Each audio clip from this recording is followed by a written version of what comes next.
Kranky Live is the place to be now for the best sports talk, and it's free, yo. Kranky Live will be your guiding light by keeping you informed both day and night. Kranky Live, tell them. Kranky Live, heed them. Kranky Live, want them. Kranky Live. From the coast to the field, we'll never lose because Kranky has the hottest news. With expert analysis, we break it down. Our in-depth coverage is best in town. Kranky Live, tell them. Kranky Live, heed them. Kranky Live, want them. Kranky Live. Kranky Live, where the sports is spicy and where we keep the discussion lively. Kranky Live, get to know the name because Kranky analysis is never lame. Kranky Live, give me my Kranky Live. I want my Kranky Live. Must have my Kranky Live. Whether it's football or track and field, you know Kranky is at the wheel. So join the journey through victory and defeat, and subscribe and don't miss a beat of Kranky Live. Tell them, Kranky Live. Heed them, Kranky Live. Want them, Kranky Live. If you're from England or USA, from Kingston or Bombay, from Kenya or Canada, Lagos or Havana, visit Kranky Live. Tune into Kranky Live. Like up Kranky Live. Subscribe to Kranky Live. Kranky Live coming to you on weekdays. Kranky Live sometimes on Sundays. Pull up a chair and take a seat because Kranky will always bring the heat. Kranky Live. Me say fi tell them Kranky Live. Me say fi heed them Kranky Live. On them Kranky Live. Kranky Live will be around. Kranky Live is the best in town. Me say fi heed them. Me say fi want them. Me say fi heed them. Want them, heed them, want them. Kranky Live. Kranky Live. Heed them. Want them. Heed them. Want them. Kranky Live. Kranky Live. Heed them. Want them. Heed them. Want them. Heed them. Want them. Kranky Live. Kranky Live. Kranky. Heed them. Want them. Heed them. Want them. Heed them. Good evening. Bless up everyone for being here. The Mario, Echo, Fresh God as usual. 101, Apollo and Tony. Bless up everyone. How is everyone doing? I figure I'd have some kind of introductory video, which actually take a lot of work to get done. So hopefully it resonated. So we can give me a feedback if the video need work. We actually did two of these. One was with my cohort who helped me with the initial video that we did for the promo. And also with this one, I sort of went a little bit solo. You know, when you have duet, you have to go solo sometimes. So let me know how that resonated, if it makes any sense, if it rang a bell. It's 19 rhythm called Hat Trick. So good evening, welcome. This is the initial Kranky Live show. I sort of assumed the name, as many of you know. I'm a huge Arsenal fan, and I thought the owner for Arsenal actually did a good job with the team, though many thought he didn't, and therefore bashed the owner, rightful so, we weren't doing well. But I thought he was trying to have what we call a sustainability construct and rule.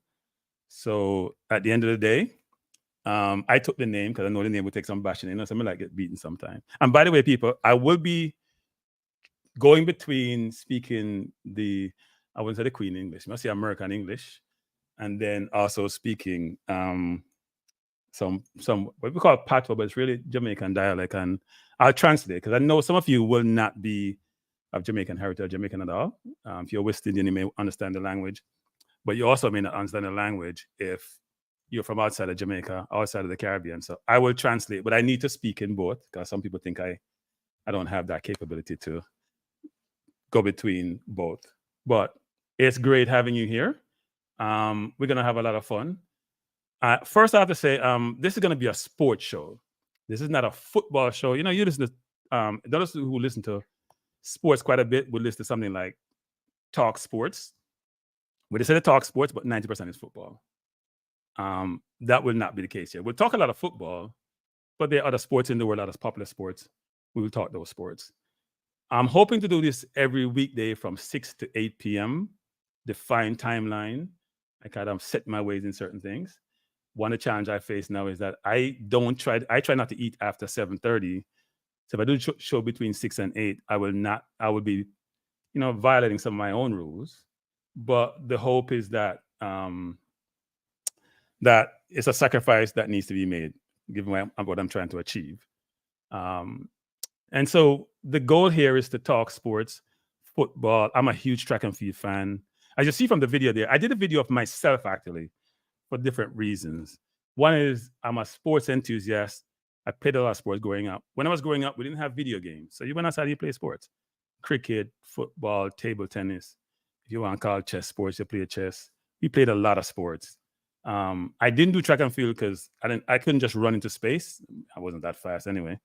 But I like to run down something actually. So, but I love sports. I did sports.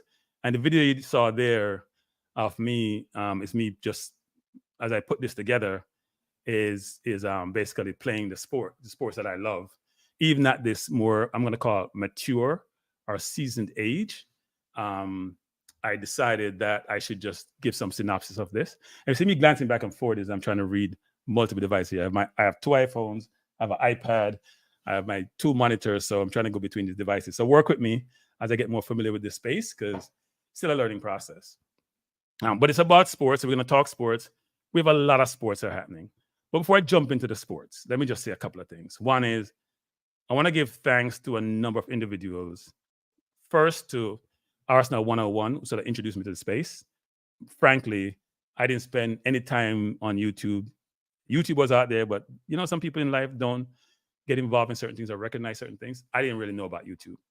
So I didn't really get involved in YouTube at all or that much. And I had a colleague in London who used to throw parties, and he said, "You're Arsenal fan, why don't you join 101? They do a good job." So I've joined 101, got to know Apollo and Tony and Michelle and a bunch of the other people there. Great people in London. So if you have a chance, check them out. They talk a lot of Arsenal, but they talk football in general. And they have 2 programs. There's a Premier League show, which they do on Fridays to just talk about Premier League teams. And they have guests that come in and from different teams, different fans who are from different teams. And they also do a watch-alongs. And Apollo does a great job of doing those shows. In fact, Apollo is very versatile, by the way, people. He does movie reviews. He does NFL. He does NBA. So I'm going to bring him on to talk sports a lot of times because, as I said before, it's not just a football channel. So Apollo, Tony, and others, thanks a lot. Appreciate it. Also, you see me with Manning's Man because Manning's Man actually gave me the opportunity to utilize his channel when he wasn't even around and the autonomy to actually work on his channel or work with his channel. So I got a chance to get a taste of this space and I like it. And that's what I'm here. And then thirdly, Minzy. Minzy has been my, when you have those shows, you have call a friend. Well, I've been calling a friend Minzy all the time. I was even struggling this evening. And it was interesting struggling this evening because I was running close to the time, struggling a lot, barely made it. And I was calling Minzy at the last minute. He's going to a graduation and he still took the time out to give me some instructions so I could get up on time and do this. So hopefully this will work out well. So it's been great. Minzy, Apollo, and most of all, my family actually, who has put up with me for the last 3 months. So I had mentioned a while back on Manning's Man Show, I'm going to start my channel. And also when I was on Minzy's show. I should also say JD, actually. I go on JD's channel periodically. And JD also was very supportive. So when I'm Manning's, I said I was going to start the channel about 3 months ago. And I've been getting a lot of grief about when I'm going to start the channel. So I just retired in the beginning of March. I decided to take some time off, enjoy life. My family thought I was going to be available. We're going to have fun. They're going to see more of me because I work decent hours. But I've been spending the entire month just trying to get this channel up and running, and involved much more work than I thought it would. And maybe if I had thought about it from the inception, I knew so much work, I may have reconsidered. having said that, it's been fun because I don't mind working hard. And the hard part of it is learning the tools that are utilized to get this thing running. So I'll give you an example. At the last minute here, I thought I was going to get things out by Thursday to send notification. And I realized that I had set up about 3 channels before and they weren't working well. So I did it all 3, and then that was the last minute. And then YouTube told me I need to wait 24 hours to get authorized. And so that wasn't good. So I just got the authorization. That's why I sent out the promo this morning at, I think it was at 1:00. So it's been good. It's been a learning experience, and I'm always willing to learn. I'm here to learn from you, and hopefully I can provide some information in this forum. I think it's a teaching moment. Let me also say something which is important. When I decided to do this channel, and I will have some rules for the channel per se, but one that come off my top of my head is this, which is it's important to be respectful. So while I know people have differences, while I know they have perspective and differences can be significant, we have to be respectful of each other. So no rudeness on the channel, no inappropriateness. Let's be civil. Let's have discourse. Let's have dialogue, and let's us work together. And hopefully we'll have fun. I'm going to work hard to make this a success, and hopefully you can help me do so. So it should be an interesting journey. I'm looking forward to the journey. When I was putting this together, my family was giving me a lot of constructive feedback, and I'm trying to have thick skin, but it'll be interesting. Now I'm seeing the comment section. So while I'm talking, I'm looking at the comment section, and I hear Ika said, I didn't know Kranky played sports. I played football, soccer. They want to call it nowadays. But in the US, we want to call it soccer because I want to confuse with the NFL. And then Minzy said another good one. And Minzy, I was the number 10 in that thing in the Minzy. I think that game I had 1.5 turnover. I said 1.5 because somebody had their jersey on and decided I passed the ball to them instead. And I did score 2 goals in that game. And my favorite play in that game was the left foot assist I passed to 3 players with the forward where my midfielder fumbled it. So try a thing, Minzy. Try a thing. Too overplay now, but I can't say I was good, but I tried. And it was fun. And I played a lot of sports, actually. I played table tennis. I played football. I played cricket. I was a medium pacer, off spinner, and I bat 4 or 3 or whatever it was. So I do have some insight in those sports. Excuse me. Probably need some water. And I'll make sure that that insight comes forth when I talk about these sports. So again, thanks for joining. We intend to have fun. We will have fun. And I hope you're here to enjoy the journey with me. So some little bit about my background. My non-YouTube name, they know me as Kranky, and those who I play football with know me as Casey. And frankly, I'm not sure 95% of the people I play football with over these years know me other than Casey. And Casey was the name of my old high school. And I got that name through some interesting means. It's given to me by Herbert Dago Gordon, who was a footballer for Jamaica. Because I used to go to the park, couldn't get any game. Because when you just come from Jamaica, they give you go to the park. Nobody knows you, so you get no game. And then I decided to wear the Casey jersey because I know people respected the college or the high schools, and it was history. I got to play, and it was all fun. So it's been an interesting journey. This is my background. So I was born in the UK in Wolverhampton, which is up north. Left the UK at 3.5 years old, and my name is Bertram Spence, by the way. I should mention that. Went to Jamaica, lived 7 places in Jamaica, some places you've never heard about. So I'm gonna give you some of the names. Bickersteth, which is a mile from Cambridge, 10 miles from Montego Bay. I probably lived there between the ages of 3.5 and 7.5. And I went to a place called Ashkinish, which is in Hanover, which is about 6 or 7 miles from Lucy. So, some bush that. Then I went to Lucy, where I went to primary school. I went to Russie's for 3 years of high school. Between that journey between Ashkinish and Bickersteth, I went to Kingston to live for 3 months. I live in Trenchtown. Let's just say it was a different experience. I'll just say that. A very different experience. But I went back to country, went to lived in Lucy, then moved to Kingston, lived off Walton Park Road, lived in Harborview, came to the US when I finished high school. And I joined the military 3 months after getting here. Because when you get to the US, sometimes there's no money on the table. And I say, you know what? I've got to do my own thing. So I went to the military for 4 years, came out, went to college, worked full-time while going to college, then became a CPA, which is an accountant, designation for an accountant, and then spent 30 plus years in the military. I'm not inside the military, on Wall Street, working for a big four accounting firm and some of the Wall Street titans in what they call the audit function. So I did financial statement audits when I was in the big four. And then I did internal audit and rose pretty high up the rank in about 3 or 4 of those firms. So really good journey. But along the way, I played a lot of football. I played in Brooklyn. I played in Bronx League, played in tournaments. So it's been an interesting journey. So, and I've had a chance to travel while working. So whether it's China, South Korea, I was in India in November, just before I retired, England, a number of different countries. So it's been a great experience. Had great teams that work with me and for me, actually. And a number of them told me to send them the link, but I haven't sent it yet because, these channels get interesting sometimes and they have a certain portrayal of you. So I want to keep that portrayal at least for a couple of episodes, and then I'll probably forward it to them because I need as much subscribers as possible. But having said that, it was a great journey in corporate. I know I'm doing this, and I must tell you, it's the most fun I've had for a while. When you start working for a long time, you get a certain position. It's very stressful. It's not that much fun. This is stressful from the perspective of just trying to get it off the ground. And it's a lot of work because I saw Minzy, who actually runs Coach's Desk. So Minzy does a great job on Coach's Desk, mainly focused on football and track and field. And I was with him in Texas, watching the Reggae Boys play. And it's a lot of work that he's doing. He always has his camera. He's always focused on trying to get information, input, doing interviews. So I've learned a lot from him, and I'll continue to learn from him and others as I go through this journey. But I intend to be on this road for a little while. Right? So I hope you stay with me and also help, because the whole objective here is to work as a collective, work as a group.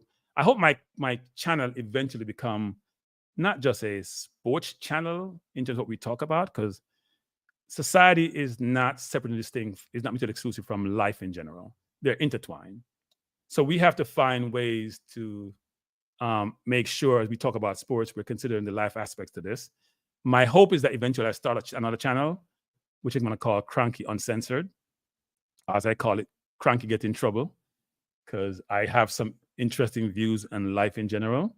They're best said in one of those uncensored environments, and want to keep sports as narrow as possible. But I don't shut up and dribble, as some people want athletes to do. So I will be expressing my perspective and my views on a lot of different subjects. And I think I have a wide breadth of things I'm interested in, and hopefully that will come across as we have this dialogue and engagement.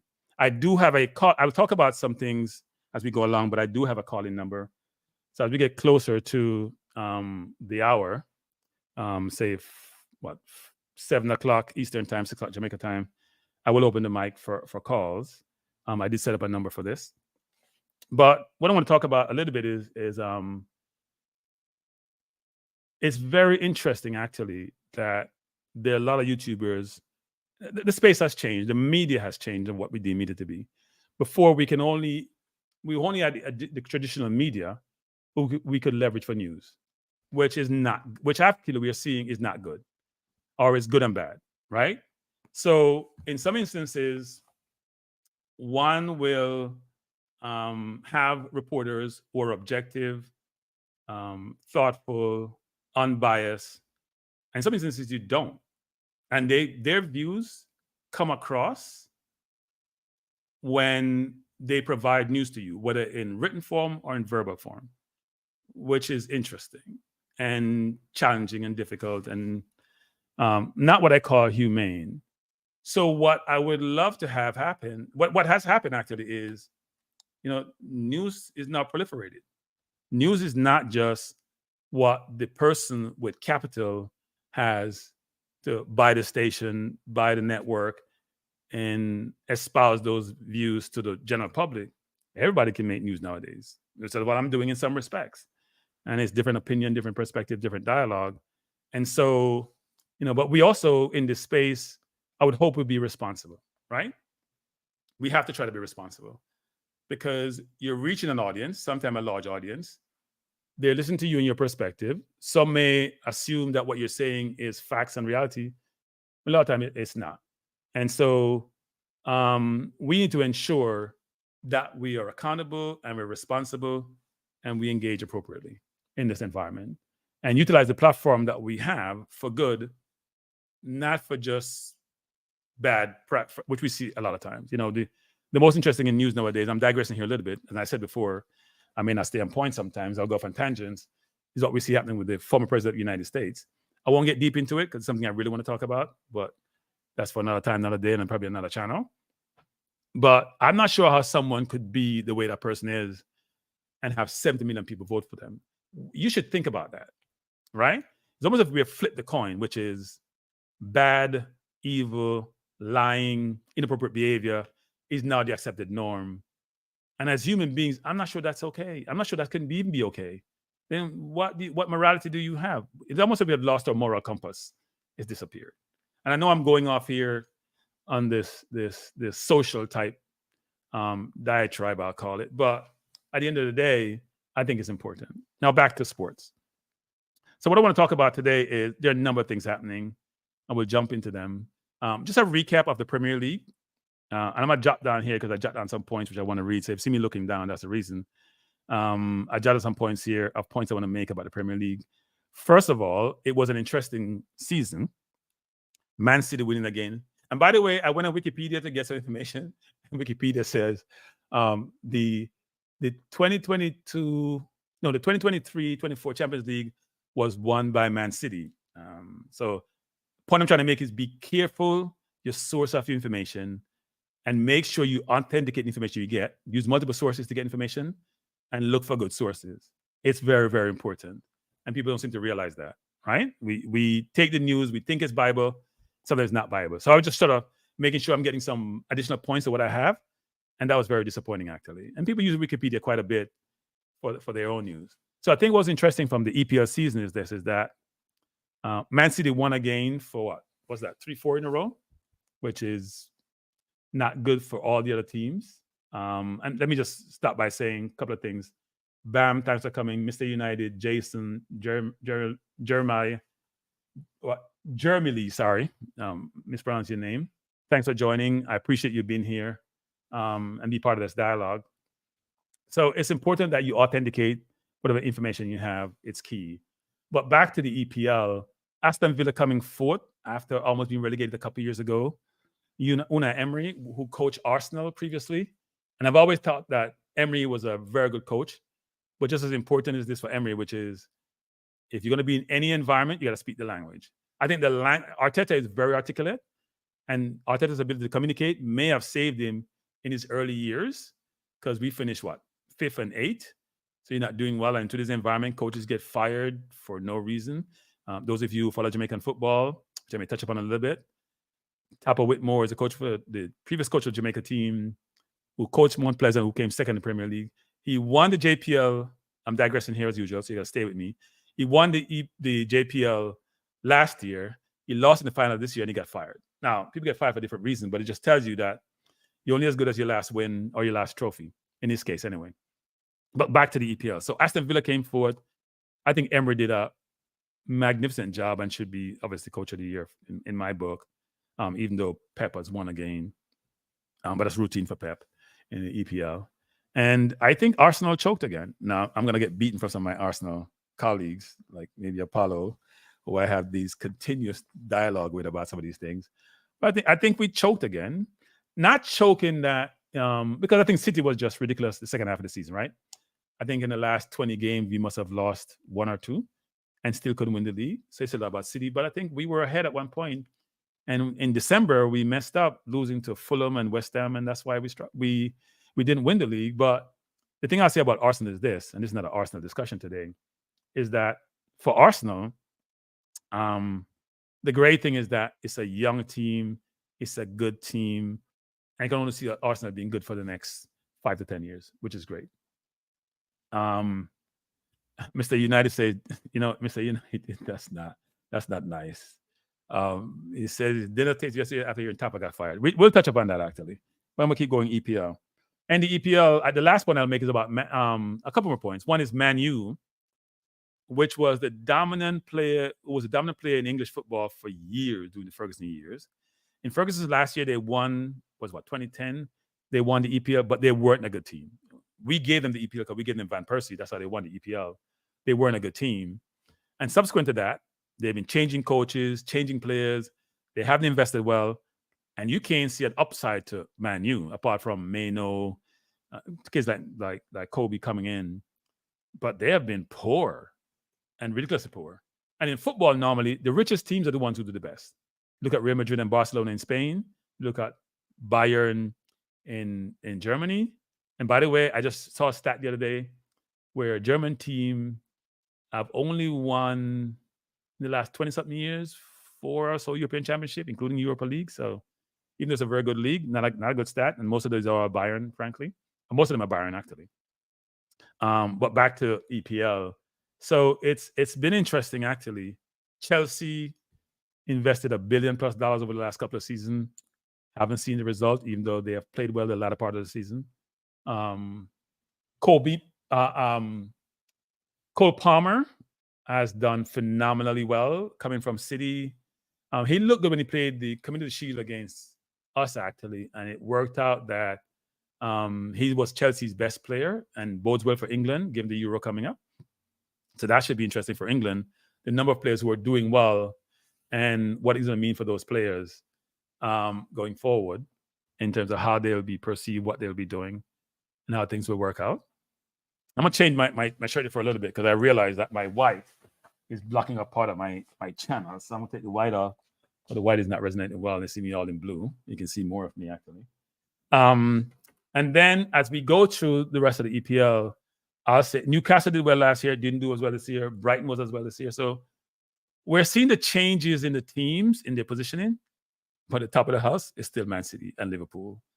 And at some point, that has to change. I think Arsenal has a chance to change that next year. And hopefully we do.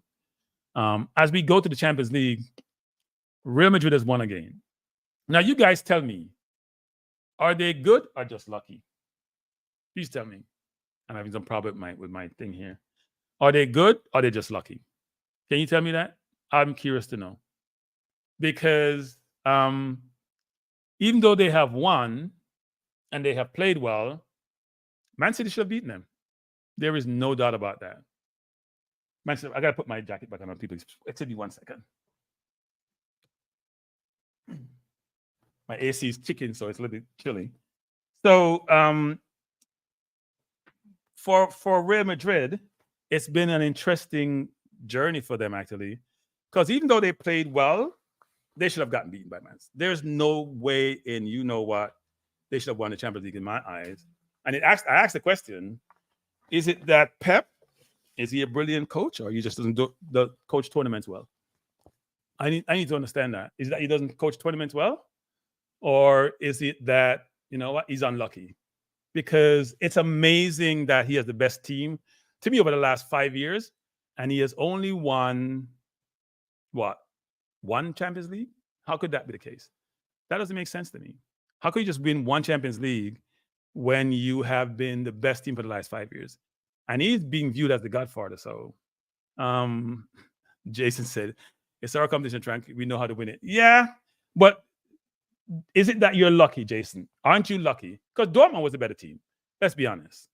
If Adeyemi was the kid who plays on the left wing, if he scored that one-on-one with Courtois, and granted, Courtois is a brilliant keeper, it's a different game. They got 2 chances. One may have been an offside. And then Real Madrid scored a header with the shortest player put up in the field, and everything changed. So it's football is a funny game, and it showed up in that situation, right? There's no way to me Real Madrid should have won, but they won. And we go again next year. Arsenal didn't do as well as I thought we would. In fact, we were poor in tournament football. I mean, you look at the Europa League, you look at the FA Cup, you look at the League Cup. We were bad, actually, and that has to change next year too. We need a bigger squad, but there's no reason why we shouldn't be better in those competitions. So, not sure if the manager who has been lauded as the coming of the Messiah, or as a player, but something hasn't worked out so well. So, it's been an interesting journey for for Arteta to date. He didn't do well in the Europa League last year. We got knocked out in the 16. He didn't do well this year, so we'll see what happens. We'll see what happens. But interesting times for Arsenal. An interesting time for the Champions League, which the format is changing somewhat next year, so you have to play more teams, at least in the first round. So we'll see how that works out. On another note, so I'm going to switch now from Champions League to the NBA. I'm a big NBA fan. This was a great season for me because the Knicks became relevant again. The Knicks were a very irrelevant team, frankly, for the last, probably since the 90s, end of the 90s with Spreewell and Allen Houston. We were okay, but we've been awful. But since we've gotten Brunson and a few more players, we have done really well, and injuries derailed us this year. But I expect us to be back up and running next year and doing really, really well. So if you're a Knicks fan, future is bright. We have the finals coming up starting this Thursday between the Boston Celtics, who are perennially in the playoffs and in the last four, and Dallas, a surprise team. And we see the redemption of Kyrie Irving, actually, who took a lot of flack when he was at Boston. He left Cleveland, obviously, when he had LeBron James with him. Went to New Jersey with him, Harden, and Durant. That did not work out. In fact, it ended badly. Dallas took a chance on him, and that's Mark Cuban, who's a very smart owner, very innovative guy, made a ton of money when the internet was at its infancy, selling his company, which didn't really go anywhere after that, but he made $1 billion off it, bought the Mavericks, and has made billions off the Mavericks. And take a chance on people, understand human beings, understand personalities, and did a brilliant job with Kyrie. And now Kyrie is settled. He's more mature. Got some flack, maybe some unnecessary flack, frankly, given some of the things that he did. But he should be pleased how he's doing, and I'm sure Dallas is pleased, and Dallas fans are pleased. As I go through this, I'm going to put up some comments here. Jeremy said, Kranky, I used to be one of your favorite fans until you diss the girls, but right now, it's all behind me now. And Jeremy, I'm glad you're forgiving me. I didn't diss the girls, by the way, Jeremy. I called it like it is. One thing I am is I think I'm objective and fair, and I call a spade a spade. I will not say something because the herd or the majority says so. I'm going to say what my perspective is. It may not align with the majority. It may not align with your views. I understand that. And we can have discourse and we can have disagreement. But I think people nowadays, and we see that with MAGA here. I'm going to do these analogies, people, all the time. Between MAGA here and the Democrats and the Republicans, if you think about the 80s, 90s, early 2000s, Republicans and Democrats had their discourse and disagreement, but they weren't on extreme sides. That's why I see with the thing with the JFF, the girls, and some of the fans. You're in your corner, you're entrenched in your corner, and you're not going to you don't want to hear anything from the other side. That's not human. That's not how we should be. I don't want to lecture you, but we have to listen to both sides and then make an informed decision. And that's what I try to do. So yes, Jeremy, I'll in the next 10 minutes, after I've done my little spiel, you can call in. And I'll drop the number in the chat. In fact, I'll look it up now while we're talking. But the point I'm trying to make is that my point with the girls was this: the girls were not always accurate. And frankly, I get the sense that if you beat someone, which is a Jamaican way of saying you give someone a hard time, you critique them, actually, and that person, you also as a fan or as an observer, you don't agree with that person, you're all for it, right? But if it works the other way around, you're not. You don't listen to the argument, you don't listen to perspective, you're entrenched in your view, and that's it. With the girls, I gave the girls credit, and I gave the JFF a hard time sometimes, but I also had to call out the girls for some things they did, which I don't think was in their favor. And I try to make the points when if you guys watch Manny's Band Show when I debated T-Got, I tried to explain what my perspective was and also explain why I think the girls made a mistake. And frankly, if you go and check from then to now, you may see I may have been correct. I think in my own mind I'm correct. So maybe I'm biased with my own views, but I thought I was correct, right? In terms of what transpired there. So I can understand people on the girls' side because the JFF has made blunders after blunders after blunders, but the girls also made mistakes, and both sides are accountable for some of the disagreements that they have. But that's, as you said, that's water on the bridge, so we'll move forward. Bless up Float Management. Appreciate you being here. And people like Float, for example, we don't always get along, but I think we have good discourse. And it's always good to have, does not always have the people agreeing with you, because sometimes you're wrong and they agree with you. It's not a good thing. You want to be able, here's my view in life, because the nature of my previous job was I was an audit executive. So my job was to make sure people were doing the right thing, right? So you're always looking for what could go wrong. What's the risk? What could go wrong? So you always have to take the other side of the equation, not just the side that's been presented to you. Someone's going to go into a business. They thought about the regulation they're going to get involved in. They thought about the risk to consumers. They talk about the risk to the organization. Then you're trying to find a way to do, they have a term they call kill the company, which is what could go wrong? If I can identify what could go wrong, how do I address it and fix it? And frankly, I think we should do more of that. Look at the other side, get the other side perspective, and make sure we understand both sides before we come to a conclusion. So Jeremy, yes, I will definitely open the lines in a little bit. You can call in. I'm sure you may want to beat me, so that's cool. World Cup cricket. So I watched the West Indies against some team called Papua New Guinea. I had to go look again what Papua New Guinea is. I didn't even know they play cricket. And frankly, the West Indies is one of those teams, you're watching them and just waiting for something to happen. You're just waiting for something to happen. Something's going to happen, and it's not going to be good, right? So yesterday I'm watching the game. I think I started watching it, and I was doing something. It was like 15 for 2 or something, and I'm like, yes, we're doing well. It's going to be easy. Go to the next game. And I come back, the team had made 137, and we had lost Johnson Charles, who, if the West Indies want to win this tournament, Johnson Charles have to bat the first 10 overs. That's my view. Because if he survived the first 10 overs, we know he's probably in the 60, 70 range score, and you're going to have a good score. If he doesn't, we're going to struggle. Now, he's either hot or he's cold. And he was hot the other day when they played the warm-up games. He was ice cold because he got out leg before real early in the game. So it's going to be interesting to see how this tournament progress. But people, Papua New Guinea making 137 against us. I was watching the game today between South Africa and Sri Lanka. Sri Lanka, when I stopped watching the game, was 46 for 6. That's how we should be treating those teams.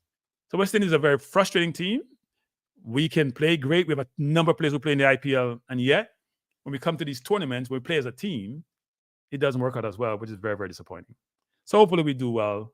And I'm looking forward to it. I'm thinking about, should I go to a game or so? Because they're playing games in Long Island in the US, which is interesting, that the cricketing bodies, our body, ICC, is trying to tap into the US market. They've been doing it for a little while, but more so now, bringing the T20 World Cup here. So we'll see how that works out. But I think they'll get good attendance, especially on the weekends. And I think it'll thrive. We have a large immigrant population here from Asia and from the West Indies, some of whom have not been introduced to cricket, frankly, especially the more junior ones. So it'd be good to have them here. It's not exactly like baseball, but it's a fun sport. I played it, as I mentioned before. And so it should be great to see if it actually takes off here. The stadium they have is a new stadium in Long Island. It's a nice stadium. So hopefully it'll be well attended, and hopefully West Indies will win. And I also support England to a lesser extent, actually. Jeremy said, Kranky, let's go to a cricketing game. So Jeremy, you'll have my number. I should just try to drop it in the link now. At some point, you can call in, and maybe we can arrange that, actually, because I can't say I've been to a cricket game in a long, long time, actually. I know they play cricket in Brooklyn, but I haven't been there in a long, long time. So it'd be a good thing I'm just trying to look up the number here to go. I've looked at my own number because it's a new number I got, actually, for this, just specifically for this show. Track and field, interesting time. And people, I'll be doing a lot of track and field watch along. I'm a big track and field fan. And if you know anything about Jamaican track, you know anything about Kingston College, you will know that we're the track and field kings. Well, we're just kings in sport, period. But we do well in track and field. We won champs again this year, which I think is the best and biggest high school track competition in the world, as far as I'm concerned. And it's interesting that there are a lot of anxiety in Jamaican camp. First of all, when we had the qualification for the World Relays, we didn't do as well as we'd like to do. I think the men didn't make the 4x4. I think we barely made a couple of the relays, which we normally are staple in. And apart from the US, we normally compete in both men's and women's 4x4. And that's a struggle there. It's still a little bit, it's 2 weeks from trials, so it's not early anymore. We have seen some of our runners. We've seen Elaine, who's double Olympic champion. And frankly, Elaine has struggled since she changed camps, and that struggle continues.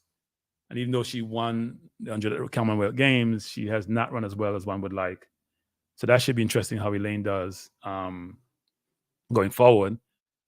Shelly Ann, she's getting up in years. We expect her to do well, especially in the 100, but that at this point in time, it's not looking great for the women. Apart from Brittany, who is at college and running really well.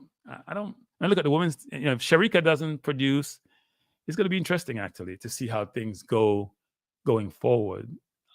It's going to be interesting. I'm a little bit concerned, but having said that, you have the alma mater production in the long jump.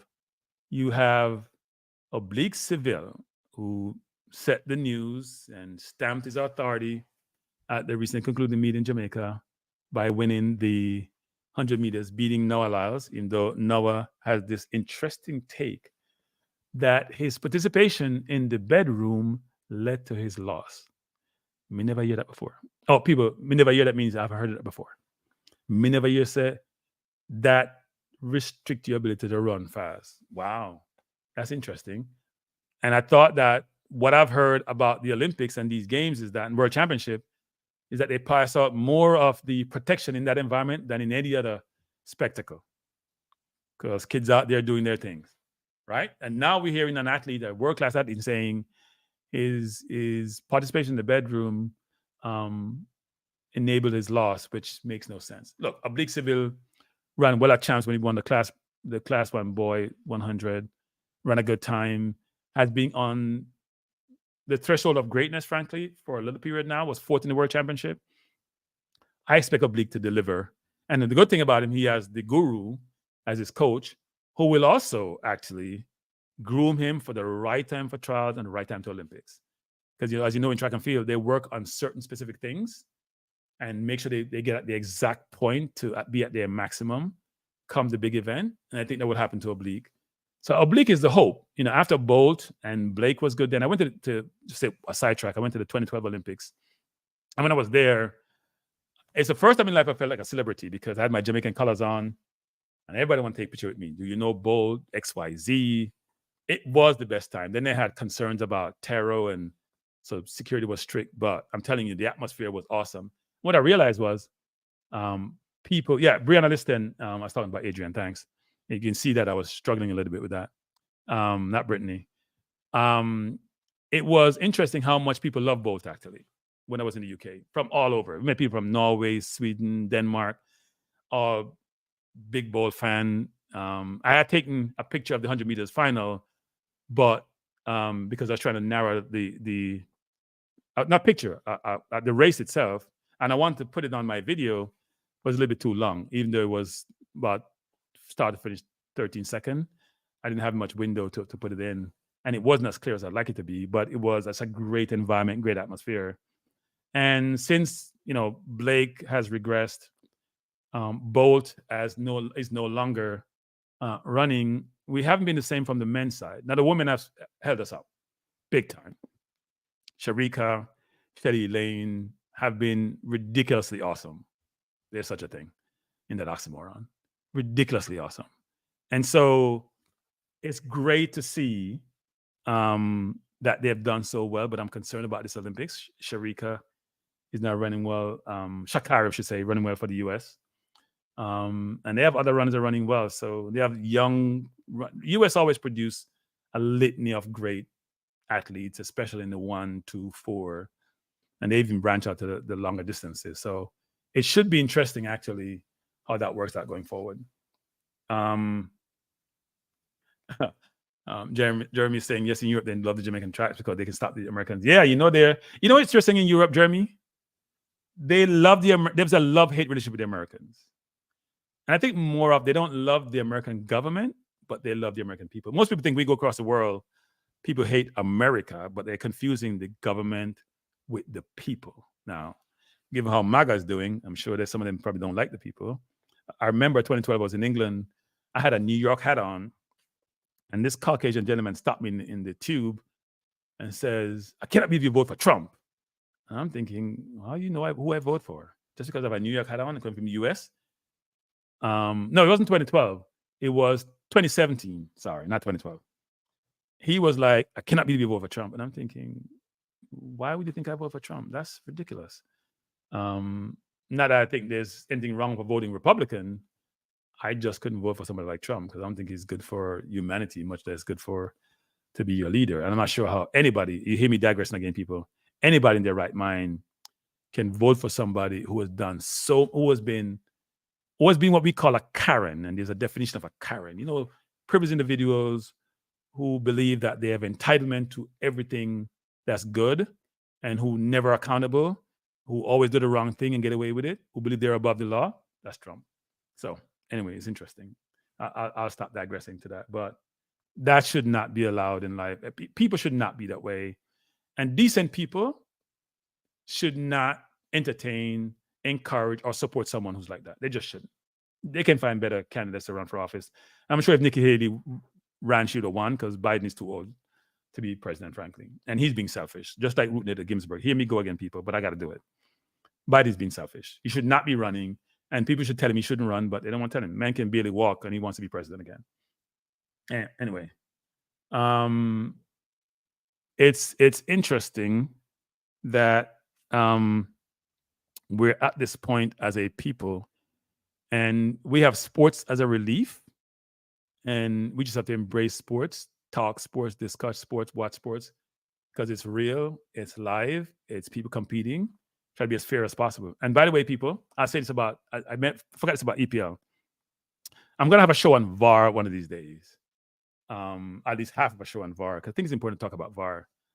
Because I'm a VAR supporter. Let me just say it before I even go into that thing. And the reason why is because if you have the hindsight view in life for anything, why wouldn't you take the hindsight view? If you could tell me that if I drive down the road, you can tell me, you know what? I can replay what happened to you. You made an accident. I can replay it. And you won't be in an accident. I can prevent the accident from happening, or I can correct it the right way. Why wouldn't I do that? That makes absolutely no sense to me. So it's going to be interesting. I ran the number earlier, Jeremy, so you can call in. So the number, let me call it again, since it's a new number, 347-728-8625. Let me put that number up again. It's the call-in number. You can call in. Hopefully it works, actually. I tested it earlier. It was giving me some problem. So hopefully the number works. So you can call in and we can have that discourse. I'm sure you probably want to beat me, Jeremy, as we say. Let me put the number up again in the chat. And people, if you want to call in, please do. I've had my little dissertation, my little soliloquy. So if you want to call in, here's the number, 347-728-3147. You can do so via WhatsApp. So I think it does work on WhatsApp. I'm not sure why I'm getting this spinning thing. Try to use my comment section. What is happening here? Yeah, the numbers up, people. So please call in so we can have that discourse. And it should be fun getting your perspective, getting your views. I said this is a 2-hour show. And you determine whether or not we are 2 hours. It'll be 2 hours or less, not 2 hours or more, actually. So hopefully you can call in. We can have that. Jeremy, you want to talk, so let's talk. Because I know you're beating me about the girls. Which is an interesting topic. And I'm sure you have perspective on a lot of different things. It will be interesting going forward. This is a really busy summer, people, which I'm really enthused about. And that's one of the reasons I want to start the program at this point in time. If you think about the number of key sporting events that we're going to have in June, ongoing now is the Cricket World Cup. World Cup qualifiers, Jamaica is playing on the 8th, and I think Trinidad is also playing this week. And a number of different Trinidad playing Grenada, Jamaica playing Dominican Republic. And by the way, Jamaica, you should not take Dominican Republic lightly, actually. I know they have been leveraging La Liga to help them, and I think they're getting better. So we should be going with some semblance of caution into that game. We have Copa America coming up after our World Cup qualifiers. And then we have the Euro coming up. So there's a lot of football, a lot of interesting games. And I'll be doing watch-alongs. I'll be commenting on those games. And it should be great, actually, having so much content to discuss at this time of the year. Normally summer, it's a lot slower. You don't have all this content. And then we have the Olympics subsequent. to all these things are happening. So there's a litany and a myriad of games and events that are coming up. And somebody in my house will tell me we also have Buju in New York in July. So, if you're a reggae fan, a Buju fan, you should go visit him. He's in Queens and in Brooklyn in July sometime. But no, it should be an awesome month. I'm looking forward to it. We probably have a lot to talk about on a daily basis. I may restrict the show to, I say 6 to 8. I may do it 6 to 7 sometimes, just depending upon the level of interest. But I do think it's one of the best months for sports fans now. And I forgot to also mention the NBA Finals is starting on Thursday. So you think about it. Cricket, we have major tournament, NBA Finals, Copa America, World Cup qualifiers, Euro. If you're a sports fan, you become a couch potato in June. And you have access to all of this. So it should be a really, really interesting time. Real Baller, thanks for joining. And again, Adrian, Real Baller, Drew Ross, thanks for joining. Glad you could be here. So there's a ton to talk about actually in June. I hope you can join me because I'll be here having the discourse, having the dialogue, doing the watch along. I was thinking about doing watch along for cricket, but I'm not there yet. Maybe I do 1 or 2 for evening. Tony, you cannot up late, Tony, because I know it's almost 12 o'clock in London. And thanks for being here, Tony. I really appreciate you being here. But it's a little bit late. But it's just a ton of sporting activities. And we're also going to have transfer news. By the way, Tony doesn't spend a lot of time on transfer news, people. Tony have this discussion. Tony's like, tell me when the transfer is done. I'm not spending time. My phone is busy. My phone shouldn't be busy. Here's my phone right here. It's not busy. Let me put it up for you. It's not busy. So maybe something is wrong. I'm not sure why it's saying busy. Let me look at the number again because I'm not sure if I gave you the right number. I think I did. It's 347-728-8625. Maybe I gave you the wrong number. That's what number I put down there. No, I gave you the wrong number. Lord, help me. See, when you're June in this thing, you're messing up. I don't know where I get that number from. I had 2 numbers here. That's what happened, actually. 728-8625. So let's try that again, Jeremy. Sorry about that. Somehow I'm looking at the wrong number. Try that number, Jeremy. Let's see if it works. S-Technic, glad to have you, sir. And a lot of these people in this chat that are coming in, I've had interesting discourse with them. It's always been civil. It's always been respectful. And I truly appreciate that, actually. That I welcome that. We as a people have to learn to be civil and learn to have good discourse and learn to be challenged and embracing, accepting that challenge and come back with facts, come back with good perspective, come back with good challenge. Don't just get upset, get perturbed, disturbed, and vent and go down a certain avenue. Be civil in how you engage. It'd be amazing how you learn and others learn from you. So welcome to dialogue and thanks, Technic, for joining. Yes, I have my first call. So you are my first caller. Who am I speaking to? Dub Hub. Dub Hub. Dub Hub. How are you doing, Dub Hub? There, man. Where you going with? So people, Dub Hub. Can you guys hear Dub Hub? I can hear you, Dub Hub. I'm trying to make sure people in the chat can hear you before I respond to you, by the way. I watch it on a different screen and I'm not seeing nobody at type so they can't hear. So they must can't hear. Yeah. So Dub Hub, what do you have to say? And by the way, before you answer Dub Hub, S-Technic say he thought I was going to talk social. S-Technic, I'm going to do a different channel for social. S-Technic, social, I have enough ammunition to talk about. In fact, I had the best time to talk social, S-Technic. So I'm going to start this channel first for a month or so, and then I'm going to jump to another channel. Let's see if I can manage 2 channels, because you see me, I struggle enough to manage 1. Let's see me do it 2. But Dub Hub, go ahead. But S-Technic, social, I come. Go ahead, Dub Hub, sorry.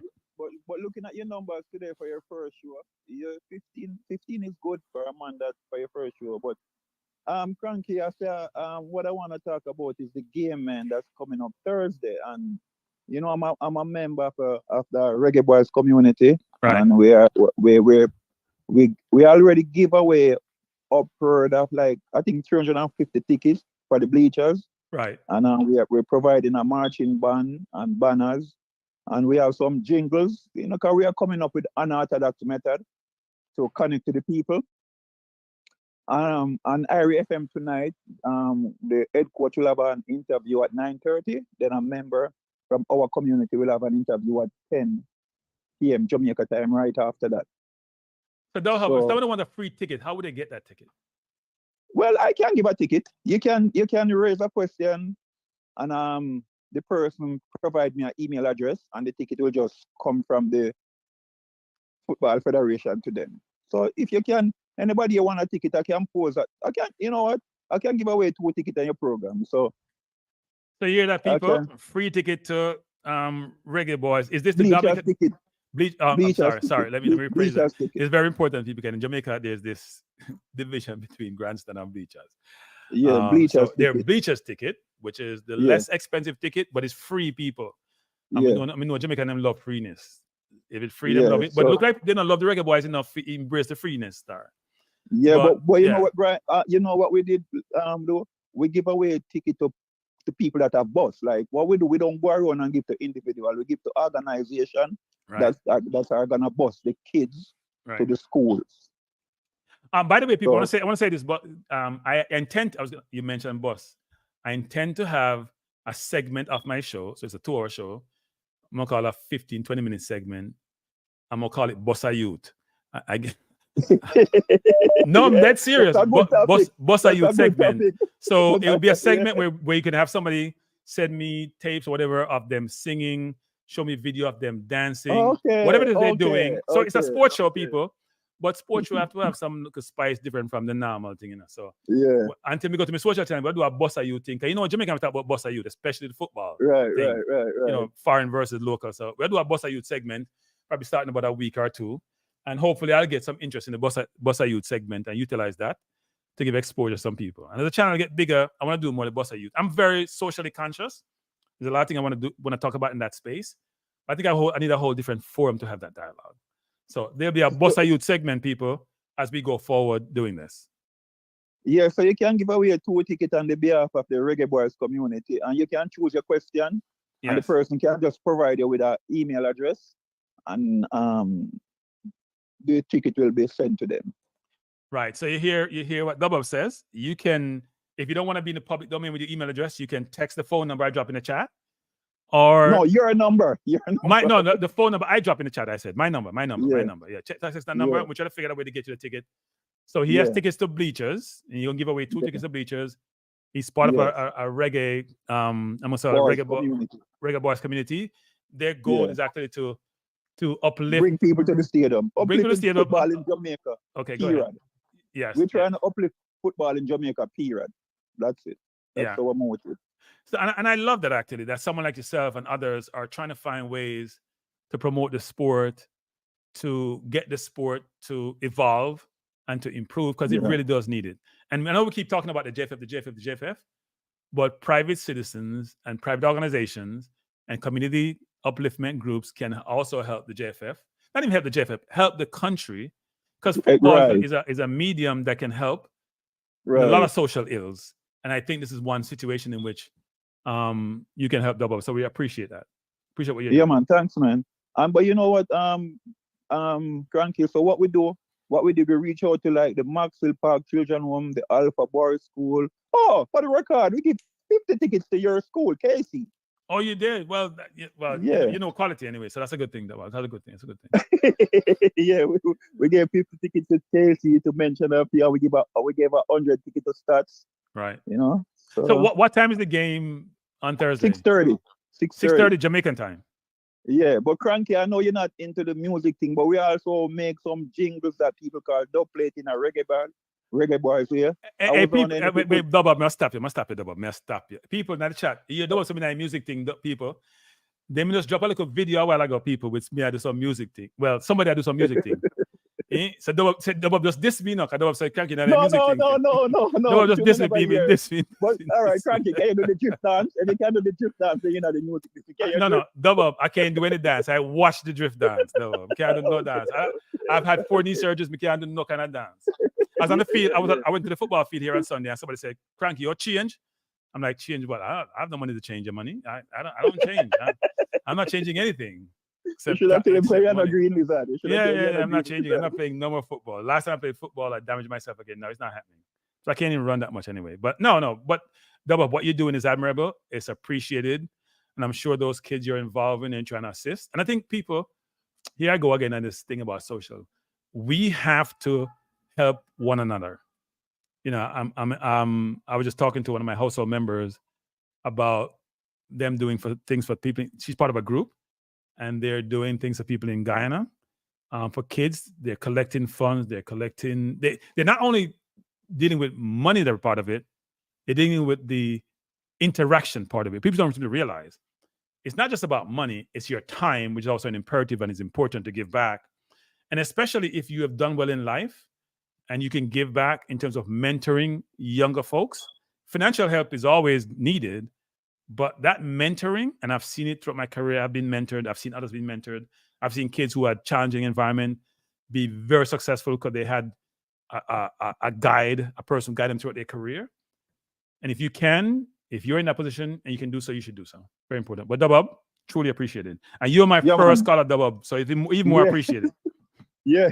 So I will stay in the history book. So pose your question, ask your question, and I will give away the 2 tickets, and they'll just provide it with their email address. So you're saying I should ask a question? Yeah. Choose your question. I'll leave it up to you. All right. I'll come with a question, people. You know, people about asking question. Thanks, man. Yeah, respect. Yes. So what question? Well, I'm getting to call people. Good evening. Who am I speaking to? Good evening. This is Jeremy Lee. Jeremy Lee, the famous Jeremy Lee in the comment section. How are you doing, Jeremy Lee? By the way, Jeremy Lee, give me 1 second. I want to, as you're talking, keep talking. I want to pose a question to the audience. The problem with posing a question in today's environment is people just jump on them phone and go up on Google. So I have to come up with something. You know what, Mike? I'm going to say this, people. Here's my question, and this is going to be hard to figure out. I was in the U.S. Army. Where was I stationed? That's my question. You can't look that up, kind of, on Google. Go ahead. Go ahead, Jeremy. Right now. By me target, you must catch my voice. I used to be one of your most loyal fans. Yeah, man. And they dumped me. But go on, they dumped me. No. I just took a little break, from everybody on social media. But I just don't know who to trust and who to believe no more. So I just take a break, But what something to say a while ago. Double, I'm a part of it. I'm a part of the group that he's in, right? Okay. And we're doing some amazing stuff, Our thing aim is to give back to the country. Now, this is where I come from. I am like, to hell with the JFF and everybody, may I say, well, reggae boy, may I say. You understand? Right. I support the team to the fullest. I put everything behind me. Boys and girls, that may I support, Okay. And in some cases, you don't like the leader that you have, but you have to live with them. So may as well just get behind them and support them, right? Some people don't like when we say get behind them, but we are big people, Yeah. We're gonna support the team, and that's where I'm at. I'm gonna touch on a couple of things that I hear you touch on. I'll touch on cricket with you too in a second. But to the football thing here, here's what I like with you. I like your leadership skills. I've always admired that with you. Now I don't know what you do, but every time you come on, you have a leadership skills. And I would like to invite you to my group, one day to just give a little speech for us. Okay. Help us get over some points. You have really, I did get your number a long time ago, but I got your number by accident, and I do not disrespect somebody like that.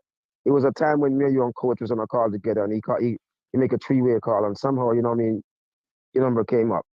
But I'm not like that to store somebody's number. I would never do that. That's right. That's disrespect. Well, you have the number now. You have the number now.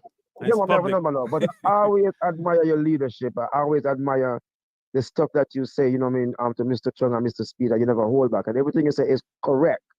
One thing I learned from you is when you say you have to have a hard approach and a softer approach.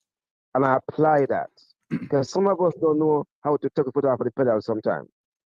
Right. You understand me? True. And sometimes that's needed. So I've learned a lot from you. As a matter of fact, the space like you. The space like when you come in and you give a certain guidance, right? Okay. And so I've listened to you and I've learned from you. No, I never come on the show, to beat you up, man. No, man. I'm pretending I'm in the gun, man, Yeah. You just come here to listen and learn, So I'm glad you start your platform and I'm here to support you. And, when you start the next one, I'm going to support you too. Okay? I appreciate you. I appreciate the kind comments. It's greatly appreciated. And I appreciate people like you who clearly indicate that you're open-minded, you're objective in terms of how you think and how you operate, and you listen and you teach and you learn, which is great, actually. And you guys are involved in an organization we're trying to better us as a people. I'm not going to say Jamaica, but us as a people, we actually need to do better. We need to be better as people. And that is something that we should be cascading across our communities and to help our community get better. So great, Jeremy. Appreciate it. Yeah, man. So as me I say, with us now, right? We want to get people in the stadium, right? Right. Reggae Boys community. I'm a part of that. We got some wonderful people in it. Just some local people who love the football, right? I want to give back. We have people from Canada, from Europe, on the ground, in the USA, right? Right. So it's a lot of stuff that we are gonna do. But I would love for you to come in and listen to our conversation sometime and give us, some guidance. So me and Mr. United, with me and someday we'll definitely give you a call, Okay. and talk to you about, some of these things. But as to cricket now, let's change gear for a second. Wait, before you go further, because we have time. I'm gonna say this, people. I'm involved in an organization for years. It's Unistock Soccer Club. Those of you who live in New York, and I'm doing a plug now. We have an annual fundraising event, October, a dinner dance. I wouldn't call it fundraising because we have to lose money. So we don't know fundraising, but it's a dinner dance, a more formal event. We had a meeting last Friday and say it won't be as formal because we realize some of the younger kids don't have formal wear. We're trying to convince them to have suits. They're going to buy suits. So we have to revisit what the dress code should be, but it won't be baggy pants and sneakers, but it will be something a little more interesting. But if you are I'm going to use my own term, responsible citizen interested in this, tickets are about $60. We're going to start selling tickets soon. I MC the event. It's a fun event. We always have entertainment. Last year, we had some Jamaican skit, which was a roar. We have a wonderful time. The food is good. The people are good. The time is good. It's the same environment. So I'm doing a plug from now. So if you're in the area, you want to attend, let me know, and we can set it up. But go ahead. Sorry, you're going to talk about cricket. So in my group, there's a lot of folks from New York in my group also. So, I'm going to just what you said, right? How long are you gonna be up tonight? Because I would like if you know me like after 9 o'clock, so you could give us like a 15 minutes. It's Okay. It's up to you. Okay. Yeah. I'll say about 9 o'clock is probably 9 o'clock New York time. Actually, gotta be careful because Jamaica are our different. So 9 o'clock. I'm in DC right now. So 9 o'clock. Because I'm the same time as this. So 9 o'clock, I'm gonna go to ball game. Yeah. But as I was saying though, right? So the space needs somebody like you. You come with I mean, sometimes you can go hard. Like go really crazy, and another time, and there's that sometimes people don't agree with you, and you want them back it out, right? But there's a level of responsibility that and that you bring. Even though I disagree with you on a few topics, but then I have to check myself sometimes too, because I'm not always right. And then I go back and I look at this and I say, you know what, this was wrong. Anyway, I'm an integrity opinion. Yep. But let's get to cricket now. All right. You want to respond to that? Yes. Hello? Yeah, man. Go ahead. Now, what are you going to say about the cricket? Okay, so as the cricket now, back to the West Indies. I agree with you. You have to hold your breath. Something is going to happen. At any minute, something is going to happen. You don't know when at any minute something is going to happen, right? Right. You don't know when something's going to happen at any minute, right? But Johnson Charles, I heard you say something about that he got a ton of runs in the first. No, it was 3 games that he played against South Africa. He tushed in the first 2. Is the last one. He scored 67. Right. Yes. You're right. Him and Carl Mears is very inconsistent. Very inconsistent. And we cannot wait on someone, to get hot. We don't know. We can't wait for them to get hot. Hetmaya is the same thing. Now, cricket is my first sport. I don't think you know that, right? No. When I came to America, I was a 20-year-old. I used to play Sunlight Cup and Colts, all that stuff, right? Okay. When I came to America and I went to, I remember one day I was playing football. As we Jamaican go playing everything. Yep. We play domino, cricket, tracks, everything, right? Right. So I remember one day I was 21 in Washington, D.C. I can never forget. A long time doing a master. We play some ball, I play some ball. I see someone in a white. I said, the man look like I could show them a play. So we drop the football and we walk along. All the man call me, hey, amigo. We ignore them and walk along on the cricket, man. I'm saying, as a man, I play cricket. I got so excited. Pick up on the ball now. But me pick up on the ball now. Everybody stop and look for me. All the man stop and look for me. I say, if me play cricket, if me, the match will come from. But these guys were some big men. These guys were in their 50s, look like 55, 60. I say, yes, I come from Jamaica. Everybody got interest in me. And them say, take the ball and go bowl. I'm going to go bowl. And they measure the ball and see everything. And then they come to me and ask me if me can come with them. But I was like, no, I'm going to have to work on Saturday. These guys were playing cricket, right? But these guys were already in their retirement stages, right? Me just come to America. So these guys would travel around the country and play some tournament. But me have to work on the weekend. I mean, just come to America. These guys are about to retire, and you understand? Them not them prime. Right. But over the years, cricket has steadily grown in America, right? Now I'm in Washington, D.C. now, but I currently live in Orlando. There's so many cricket fields around Orlando region. Oh my God. But it's not us, it's the Indians, them. It's the what you call it? Indians and Pakistani them. Them have a whole bunch of cricket leagues going around, Wow. That's interesting. Right. Yeah, man. You go ahead. But as to West Indies now, right? It's a team you don't put your money on them. Do not put your money on them. And it's sad to say that. It's very sad to say that. But once you lose your money, don't put it on them and they win. Because they are predictable, right? They can be atrocious and they can be excellent, right? Look at the last World Cup they won, which is a little bit now when Shepard, who they said know the name and he disappeared after they said know the name. But they were excellent. That wasn't excellent. They were very good in that tournament. So it's interesting. Yeah. I'm gonna leave you with my two major things that I'm actually watching now. The batsmen will do their thing a little bit, right? But the bowlers, especially the fast bowlers, right? They're very inconsistent. They they've been like Azari Joseph. He's a beast. He's supposed to be our number one seamer, right? And he's getting knocked all over the place, right? Yeah. McCoy and them, they're getting worked all over the place, right? No. We know we have the batters. If they unfarm, and things can happen. But Lord have mercy, if one touch, it likes everybody will touch, right? Yeah. But I just hope that we can get it together. We are on home side. We shouldn't be struggling.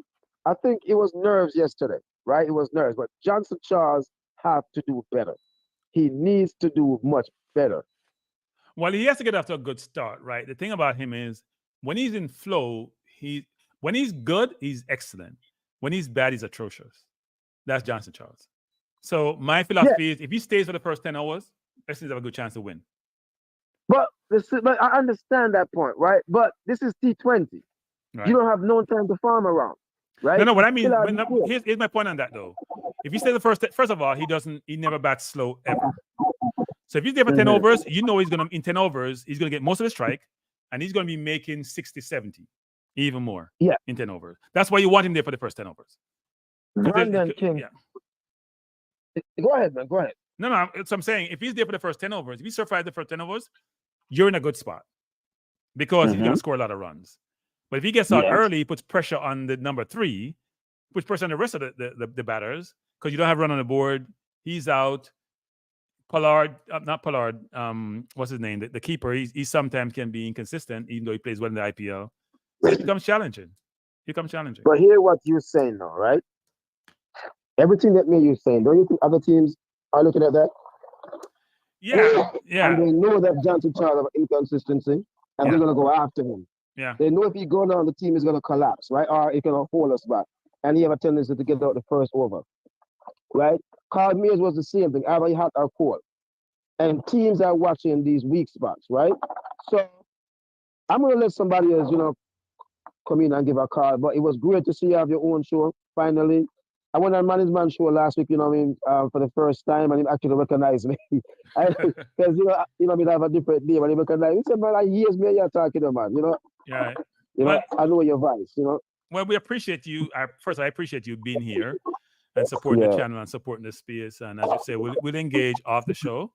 But it's great to talk to you. And as I said before, so 9 o'clock, I'm going to hit you up. 9 o'clock, all right? And 9 o'clock, you to the group, all right? Yeah, man. Thanks for calling. All right, cool. Appreciate it. Yeah, man. All right, cool. All right, that was Jeremy People. Jeremy says he had one disagreement with the Reggae Girls, but apart from that, we're kinship, we're connected, so that's a great thing.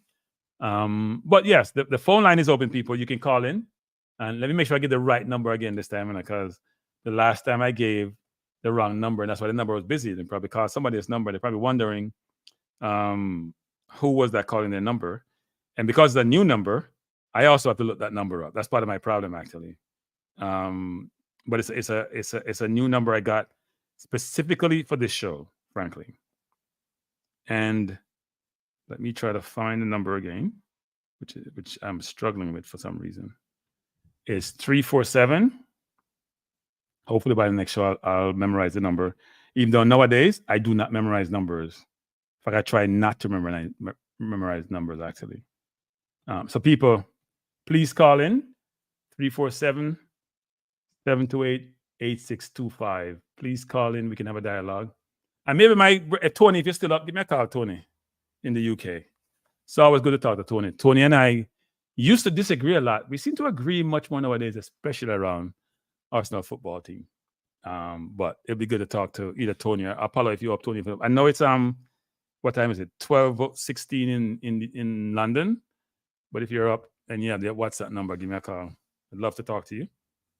People, it's been fun. I am enjoying, well, as you can see, logistically, I'm still a little bit challenged because normally what happens is when you start your first show, you're working through the kicks, and it's been an interesting journey trying to get here. I'm looking forward to NBA final coming up this Thursday. I actually want Dallas to win for some reason. I'm not a Celtic fan. I'm a Knicks fan. If you're a Knicks fan, I'm not sure you can want the Celtics to win. So even though I think Brown and Tatum are due a championship, and they're still young, they still have time. I'm a Kyrie fan, actually. I think he's the most skilled player, and I've been watching NBA for a long time to play basketball. And even though he's had some challenges, some of those are, to me, in some respect, if you decide you don't want to take the shot, that's your prerogative. I took the shot, but I shouldn't force someone to do something they don't want to do. And right now we're hearing the shot, people who take shot had blood clots and all sort of stuff. So maybe he was the one right and we were wrong. Can't always follow the herd. And secondly, he had something that he posted, which Amazon sold from a book, which he got a lot of flack on. And frankly, we should all get along as people. But why would Amazon be allowed to post it and he can't post it? That's what are allowed to sell it. That's the things I'm challenged with in society. That's how they operate. Not supporting anyone being anti anything, unless it's anti something bad. But at the end of the day, you have to give people their due. So now all these people are coming out apologizing. He hasn't even won the championship yet. He may not win it. And they all apologizing because he's playing well. But I think the kid is smart. He has been smart. But he also made some bad decisions. So it's a mix. When you're young, that's going to happen. You're 25, 26 to me, you're still young because I'm a little more seasoned. But at the end of the day, my hope is that Dallas wins and that and this year we'll have a new NBA champion because last year Denver won. You thought they're going to win for a number of years and they didn't. The World Cup qualifiers are coming up. I know people expect Jamaica to walk over the Dominican Republic. That may happen, but it may not happen. So, and I know Trinidad also is playing Grenada. They expect to beat Grenada easily. Grenada has a new president. He's very optimistic. He's trying to help his team progress. Got a lot of great ideas. I'm hoping to interview him in one of these shows because I think he's a very interesting person. I met him in Dallas and I've seen him on Manning's Man Show. So hopefully he'll get Grenada on the right track. And I'm a big fan of Grenada. I played for Grenada team for about 10 years. I went to Grenada to play football, played in Guave, played in St. George's, and a number of different places. Had a lot of fun with Grenadans. They treated me great, a lot of respect, and I reciprocated. And I had a lot of fun with them. Great people, lovely country. And the ones I engaged with in New York, I had a great, great time with, actually. And frankly, I saw one of them yesterday, Slim yesterday, at the park. And I was like, how are the guys doing? Because I haven't seen them in years since I stopped playing. And so I have a lot of respect for those guys, actually. And so hopefully Grenada will perform well, but I expect Trinidad to win. So the qualifiers are coming up. Hopefully we're in a good place as a team. I will have a lot more perspective as we get closer to the game. I have some concerns about not the team, the coach would have expressed. So I'm getting a call, people. Good evening, or good night. It's a 44 number, so it must be a UK call. Who am I speaking to? You are speaking to none other than your good friend, Mr. Tony Cox, the pugilist boy. Yeah, so Tony is one of my friends from London. Tony is very versed in sports, actually. I would say his preferred sports are probably football and boxing. He has a boxing channel. Tony, what's your boxing channel? People could know, because some people here love boxing. Yeah, sure. So I have a channel on YouTube called The Undefeated Podcast. It's actually run by 4 people. So there are 2 presenters for the Monday show and 2 presenters for the Tuesday show, and then a host of other intermediate shows in between. Okay. But all 3 out of the 4 of us presenters were actually in Saudi over the weekend for the Queensbury versus Matchroom show. And yeah, that was an amazing experience. I literally came back today. I was jet lagged, which is why I missed a very early point of your show. But yeah, it's great to have you on, Stan. I'm so pleased for you. I'm looking forward to your content. What's your question? Well, no, I it's your perspective, actually. So here's the thing. You are a big boxing fan. What do you think of the Tyson Fury Usyk fight? I thought it was an amazing fight. I thought it was a very good advert for the sport. I think you saw legitimately 2 of the finest heavyweights at the moment. You know, they're not all-time greats, neither. But of the current generation, they are easily, to me, head and shoulders above most of the opposition, including Anthony Joshua, Deontay Wilder, etc. But yeah, it was a very interesting fight, which had ebbs and flows to both participants. I enjoyed it immensely for that very reason. I always feel that fights where you can't choose an easy winner are the best ones, which was one of the reasons why I went to Saudi, because of the 6 fights there was really only one fight where I knew this guy's going to win. In the other 5 fights, you know, it was very much anyone could win. And those are the fights where you really, you know, you want to see those because they generally provide the best entertainment. Right. So from an entertainment perspective, I thought the matchup was fantastic.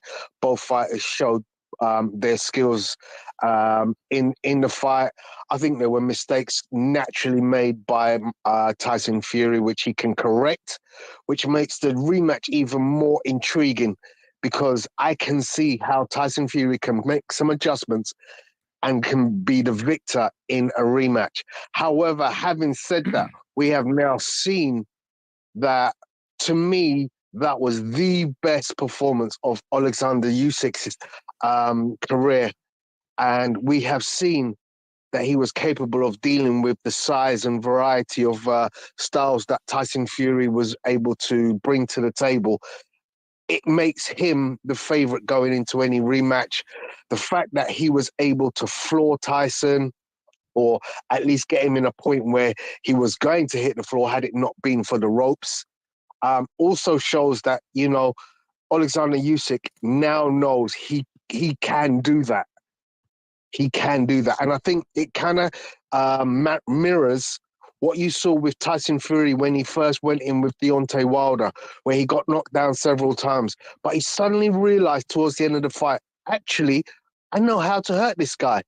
And in the second and third fight between Fury and Wilder, Tyson was able to effectively manhandle Wilder because he knew how to hurt him. Right. And I feel like that could be an important element of Usyk's strategy going forward with a rematch with Tyson Fury.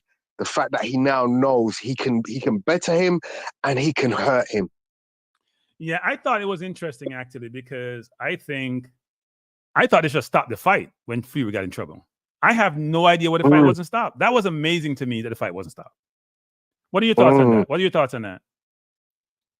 I have had this conversation with quite a few people. Technically, the referee did the right thing because he didn't touch the floor, but the rope stopped him from falling to the floor. Now, technically, at that point, you have to initiate a standing 8 count. Right. One of the things that the referee has taken into consideration, which a lot of other people would say, well, if it was another fighter, he would have stopped the fight. Yes, I understand that. Some fighters would have been stopped right there. But what one has to consider is the sheer enormity of the matchup. This is for the undisputed heavyweight championship of the world. This is for all the marbles. This is, a legacy fight for both fighters. Right. And it's deserving of every opportunity for both fighters to be able to stand up and go, I can get back into this. And we've seen that because Tyson Fury clearly was dropped so heavily in the first fight with Deontay Wilder that we all thought that was over.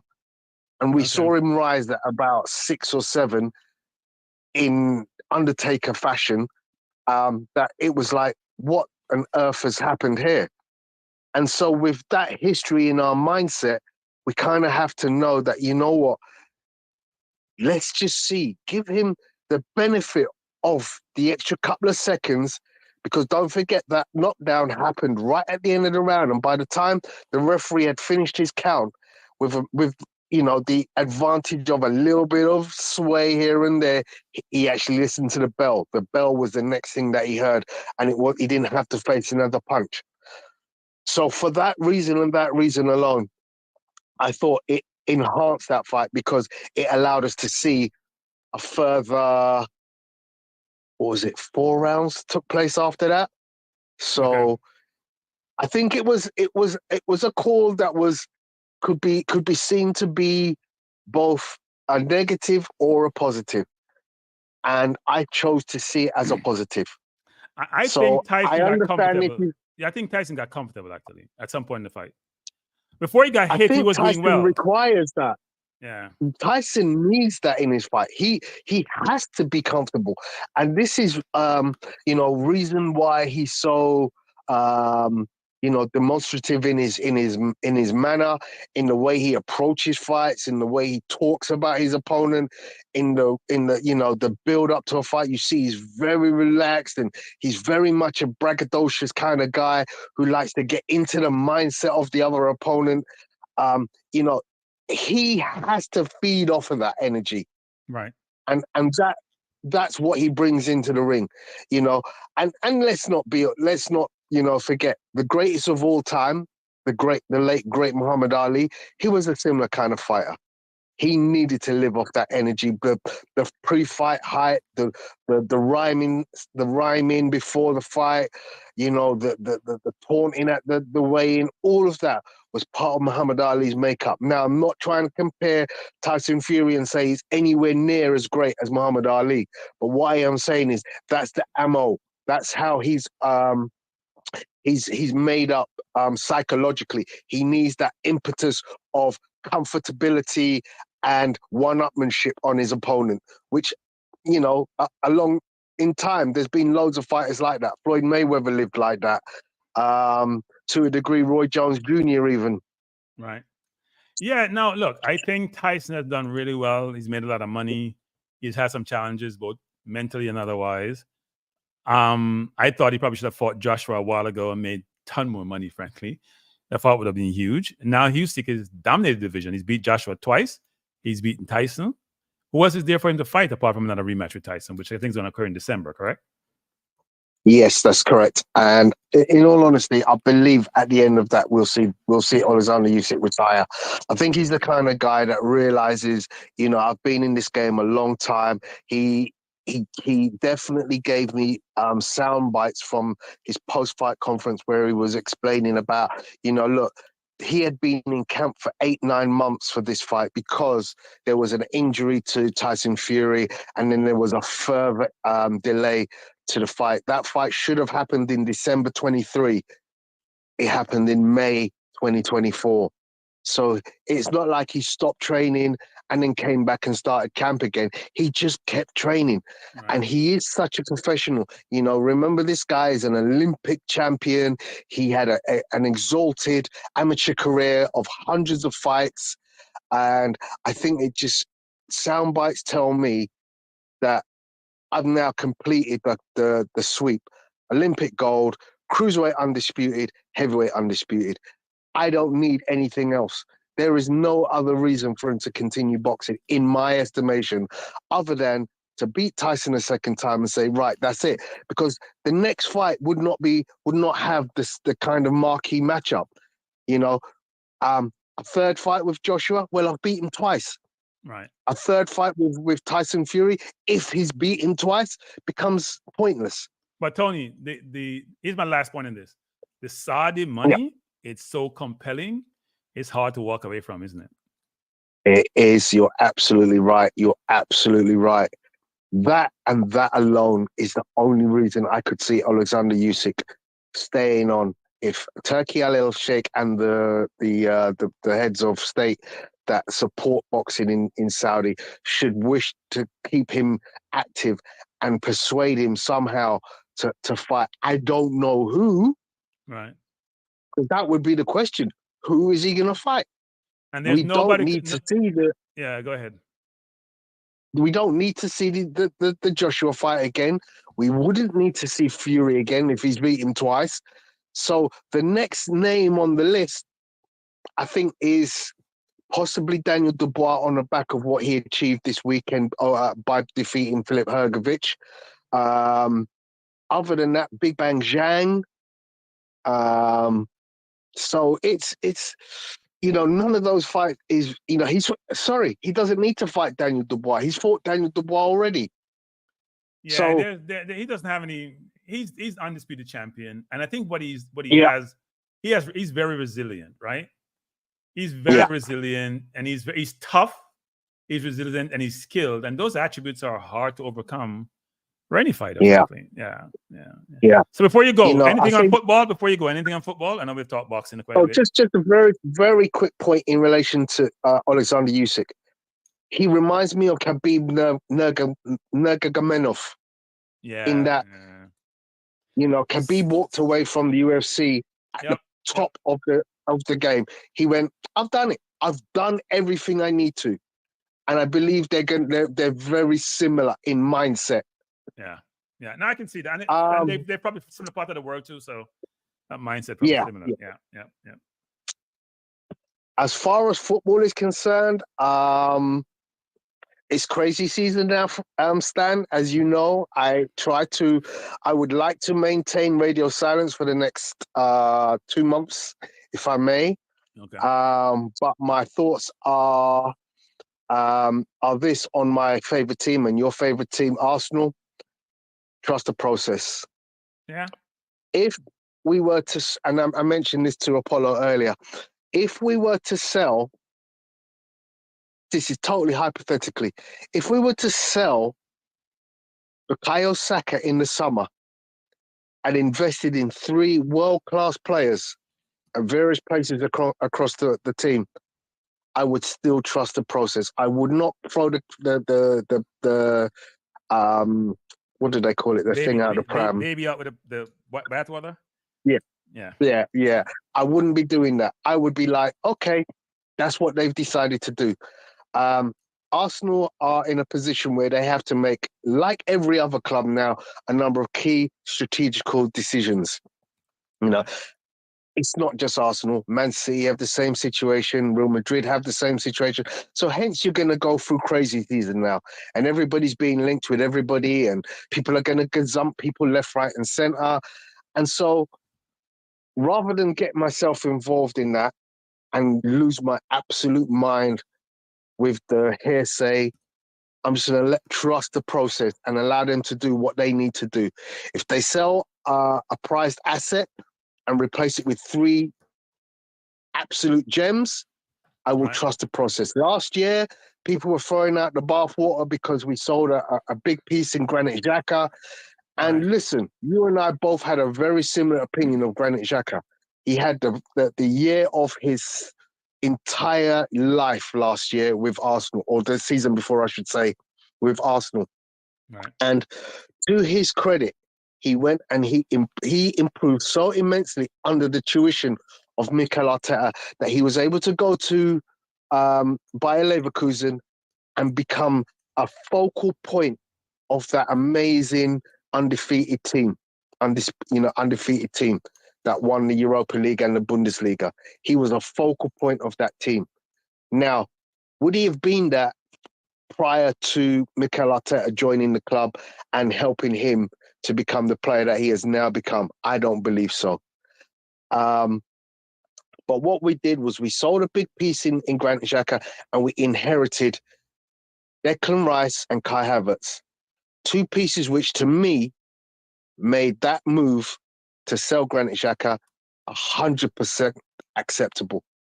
And the process would be the same if we were to be stripped of, to me, the one player I would not like to see us lose this summer is Thomas Partey. And I know his contract finishes next year, but I let him run that down. Yeah, my understanding is it's a done deal, right? That's my understanding. Yeah, I keep him, and I bring in another player in his position, and I let them play together.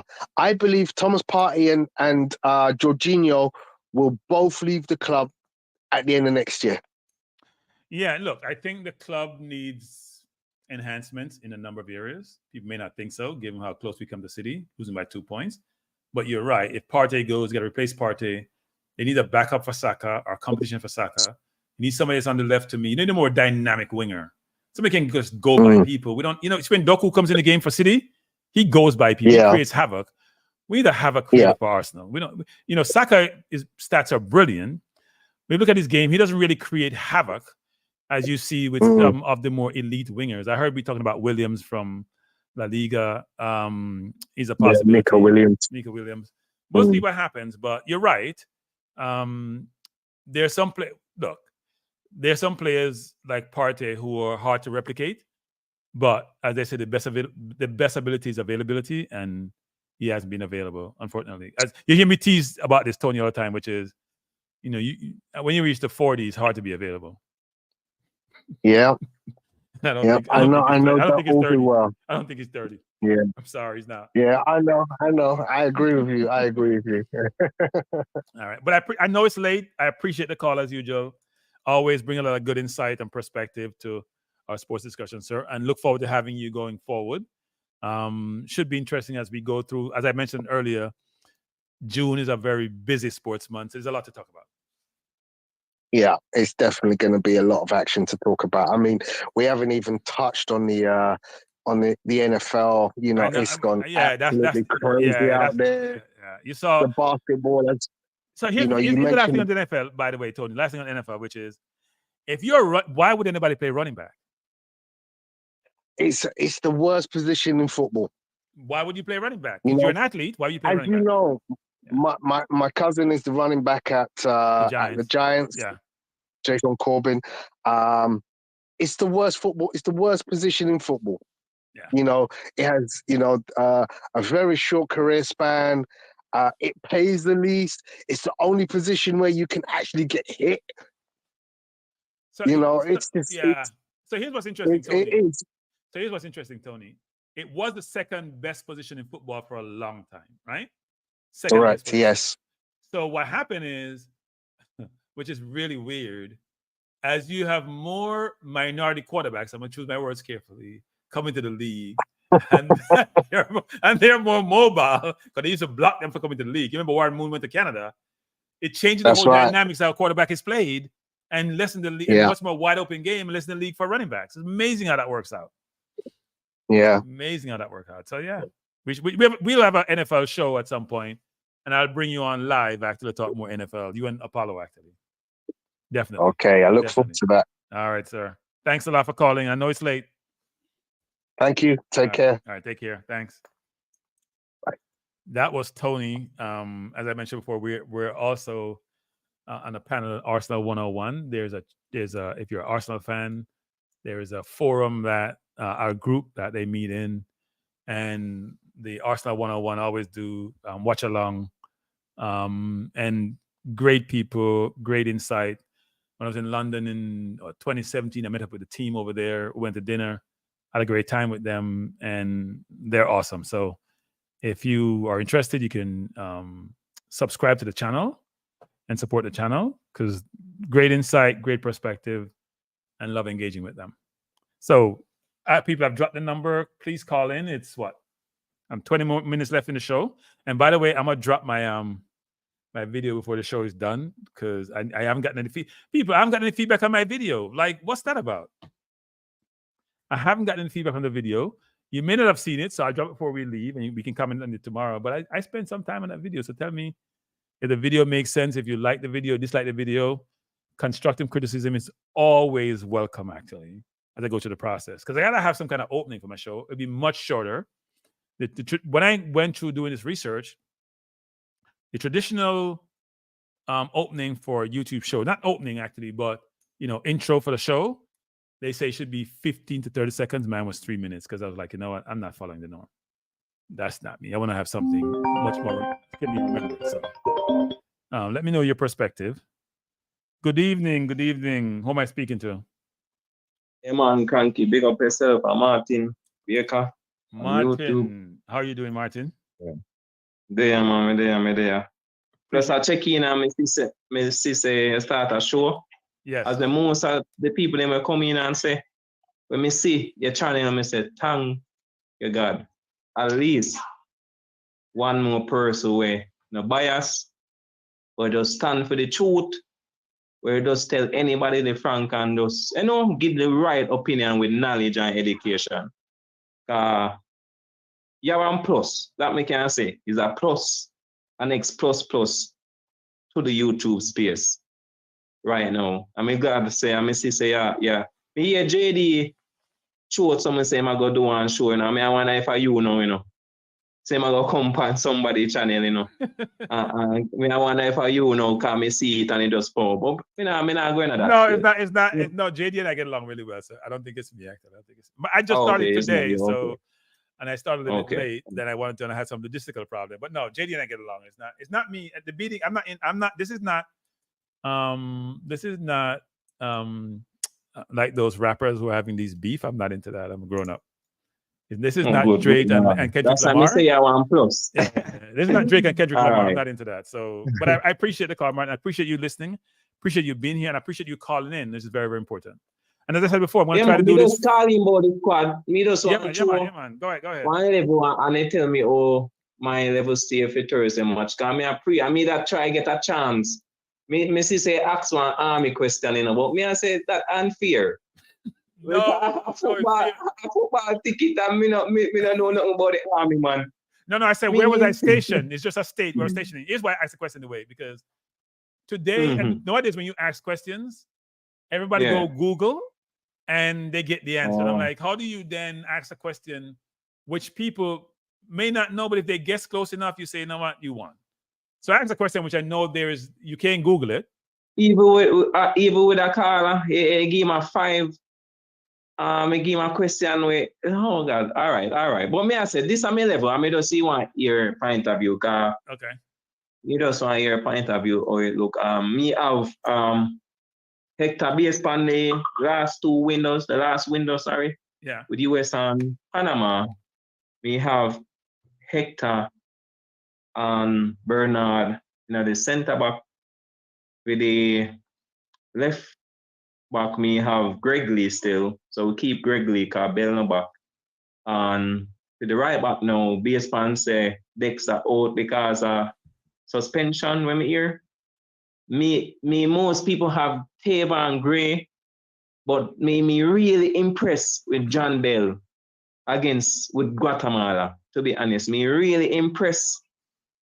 And we have Guatemala as me have Guatemala, most people have Guatemala as the second best team on paper in the group.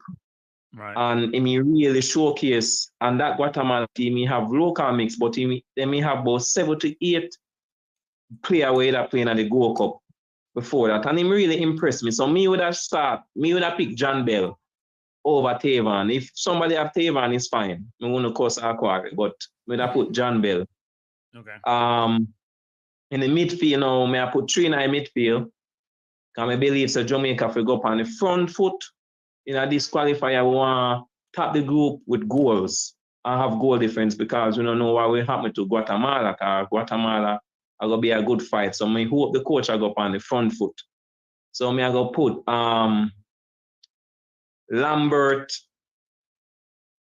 Me I go start Lambert. Naturally, everybody I put. Me no fun I. Me I one of them no fun I with D'Lo in the midfield. Right. But me I go start him because we have sub for make. So me I go start him and Lambert with Bobby in the middle as the creator. We string on, and try string and make two passes. You would play low in midfield? Me no fan of it, but through the coach I go, people speak and the last few matches them go and in midfield, me have to think panic from the last window. Plus when most of the people them are pressure and I say low. But me I know if it was up to me, would I put Lambert, would I put Anderson, because Palmer out, Lambert, Anderson, that a young Anderson will play for Charter. Right.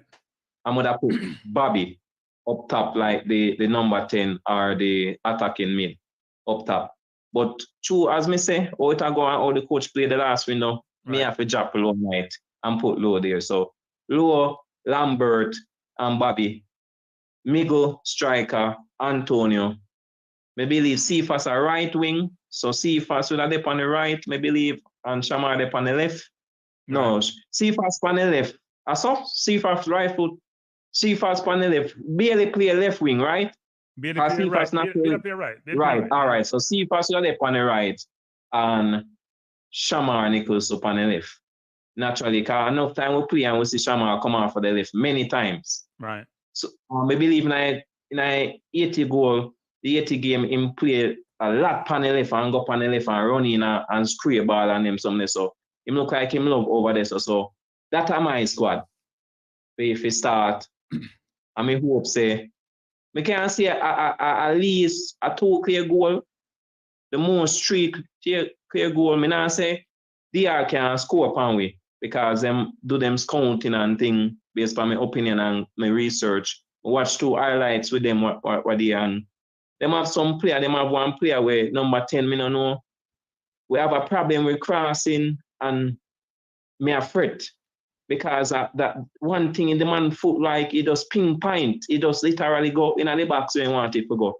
Right. But I believe say Hector and Bernard based on the performance against USA, they are have no quality like USA quality ball of them. So I expect them to fight and push it on a whole match. I believe say enough people are going to fill up the stadium. Ask one question now. Really? Really what? They're going to fill up the stadium? They have been doing so. Their number of games have been played subsequent to... Maybe it's okay and get at least near 20,000 people for that match. Well, no, if the JPL final between Cavalier and Mount Pleasant was an example, you would expect that. But do people have the same loyalty to the country as they have to their team, right? Their community team. Cavalier doesn't really have a community per se. People say in the middle of Mountain View, they don't really have a community. But that's true. Mm-hmm. But Mount Pleasant have a community. But and JPL has been promoting and doing a really good job. I know the JFF has hired the same company, 876. But do you think that they'll be able to bring people out? Now they're giving away a lot of free tickets, or organizations, as we hear from Dub Hub, are buying up tickets and distributing them. You think they can bring 20,000 in? I mean, because 20,000 would really help the players a lot, actually. All right. You know what? Me like with the community where Dub Up them I do now. The thing is, them go attract kids. Right. Naturally, as a parent or an uncle or a big cousin, I don't like me and me say the kids them say, yo, mommy, we are gonna match in the school, I got match. Me expect with them giving out them amount of ticket, a chain reaction can happen and get few more hundreds based on the parents them getting more interested in the match because the kids them are go. And a football and a sports and all of them. So we can get a chain reaction from that where we would add up some more. We see a couple local ballers in there. We have them family in Arnett Gardo. We have Mount Pleasant ballers. We have Cavaliers. So the local few fans right there where in the JPL final we added plus the one them where they on YouTube daily like myself and have some couple friends and say, man, you come watch 2 match, man, and just get a car and load up the car and say we are going to support the country and things. So hopefully, as me say, I hope and me still expect it. Me believe say the crowd I got better than the last time we see it on TV. Or the last time when me then I stadium. Because the last time I go stadium and when we play Honduras, Mexico or Honduras, one of them. Right. And me feel say I go way better than that, to be honest. Based on, as I say, 876 promotion. Right. Craft them say me hear the man on multiple platforms, so them use the car, them and go around the island and promote it. Them have the poster, me see both I go up on live, them something there which will change a man. A man voice can change. Worse the people then will live near in the area can say, no, say, I go watch match, I have $2,000, I go just pay for your ticket and go all the vibes. So hopefully them somebody does change reaction and get at least near 20,000. It would have been great to support the boys them in the first match. But me really want to have a chance to get the ticket because we have 2 youth, them not really work. I mean, I have it like that right now to give them. I'm say, me that try get it separately before me see it. All Be right, excited when you hear both. So me give you another question. Me I try to think about it. Who scored the goal in the Champions League final, the first goal? Who scored a goal in a, oh my God, I know so on that TV that too. Can me watch regular girls them. So I really like Real Madrid, but let me see. Vinicius Jr. No, it's not Vinicius Jr. I'm gonna give you one more. He doesn't play forward, he plays defense. Okay. Me never watch a match, to be honest. Me not watch the regular girls them. All right. That's Maybe we can call back tomorrow because I'm sure I'm gonna try to get Dub up to give you another ticket tomorrow. Maybe you can call back tomorrow. Yeah, man. Hopefully you get the answer. If me get you wrong, make somebody try, man. Cause me don't get you wrong, but me never watch it still. But big up and go and do your thing. No, man, I appreciate you calling. Good call. Thanks a lot for calling, and keep tuning into the show. Yeah, man. Always, yeah, man. All right, thanks a lot. So I think someone was calling me a while ago, actually. Trying to figure out who this was. Don't know. Whoever was calling in, you can call back. Probably my last call for the day. I'm coming up to my time. I told you I'm not gonna go over 2 hours for my shows. It's gonna be probably less than 2, but not more than 2. Actually, so we have 8 minutes left. But it's been interesting, actually. The journey up to having the show, the time I spent trying to prepare for this, and just in terms of logistics, with the call is coming in. So this is probably the last call for the day. Good evening. Let me try to link you on my phone. As a fellow YouTuber. Yes. Who am I speaking to? Yeah, this is Jason Guna calling. Mr. Guna. Bless up. Yeah, man. Jason, bless up, Kranky. This was one of the most anticipated debuts I can remember. We've been patiently waiting, but I'm glad that you finally, came out to the channel. I want to echo the sentiments of the previous caller. Another voice that I think can add value to the space. Definitely not afraid to give a point of view that might differ from the rest.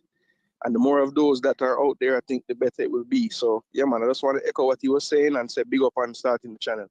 Well, thanks for calling in. First of all, I see you're doing a wonderful job on your channel. And I just say I appreciate that. We're trying to have voice of reasons, and you're one of the voice of reasons. So keep doing what you're doing. It's J Seguna TV, am I correct? That is correct. And that is correct. J Seguna.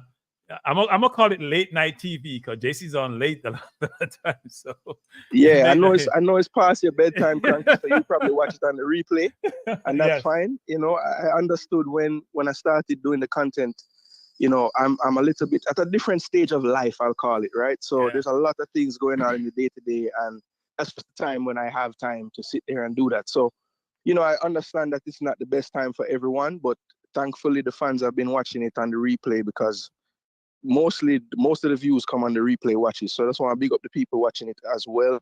And I'm sure that's how you watch it as well. So keep on supporting. Look, I think you do a wonderful job on your channel, and your channel keep getting better and better over time. You get more subscribers, more viewership, which is awesome, which shows that people are distributing your content or they're reviewing your content and then realizing it's substance to it and it's not just form.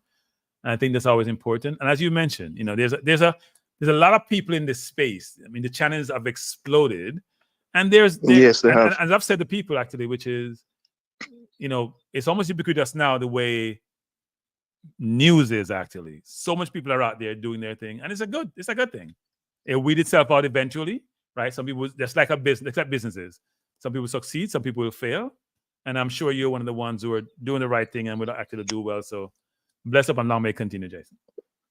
Yeah, man, respect. And same to you. And yeah, I didn't really get a chance to see the content. Of course, I hadn't subscribed, so I didn't get a notification. But I'll definitely watch the show back. But I'm just curious to hear, as we get closer to the game, right? Based on what you've seen with the squad and everything, what like what would you like to see? What would you like to see? Like Coach Kranky, you have this squad, the opponent, the task at hand. Would you like to see a formation change? I know we went to the back three in the Nations League probably because we needed to, but sometimes, the back three can be set out in a different way where it's more attacking and we're out to score.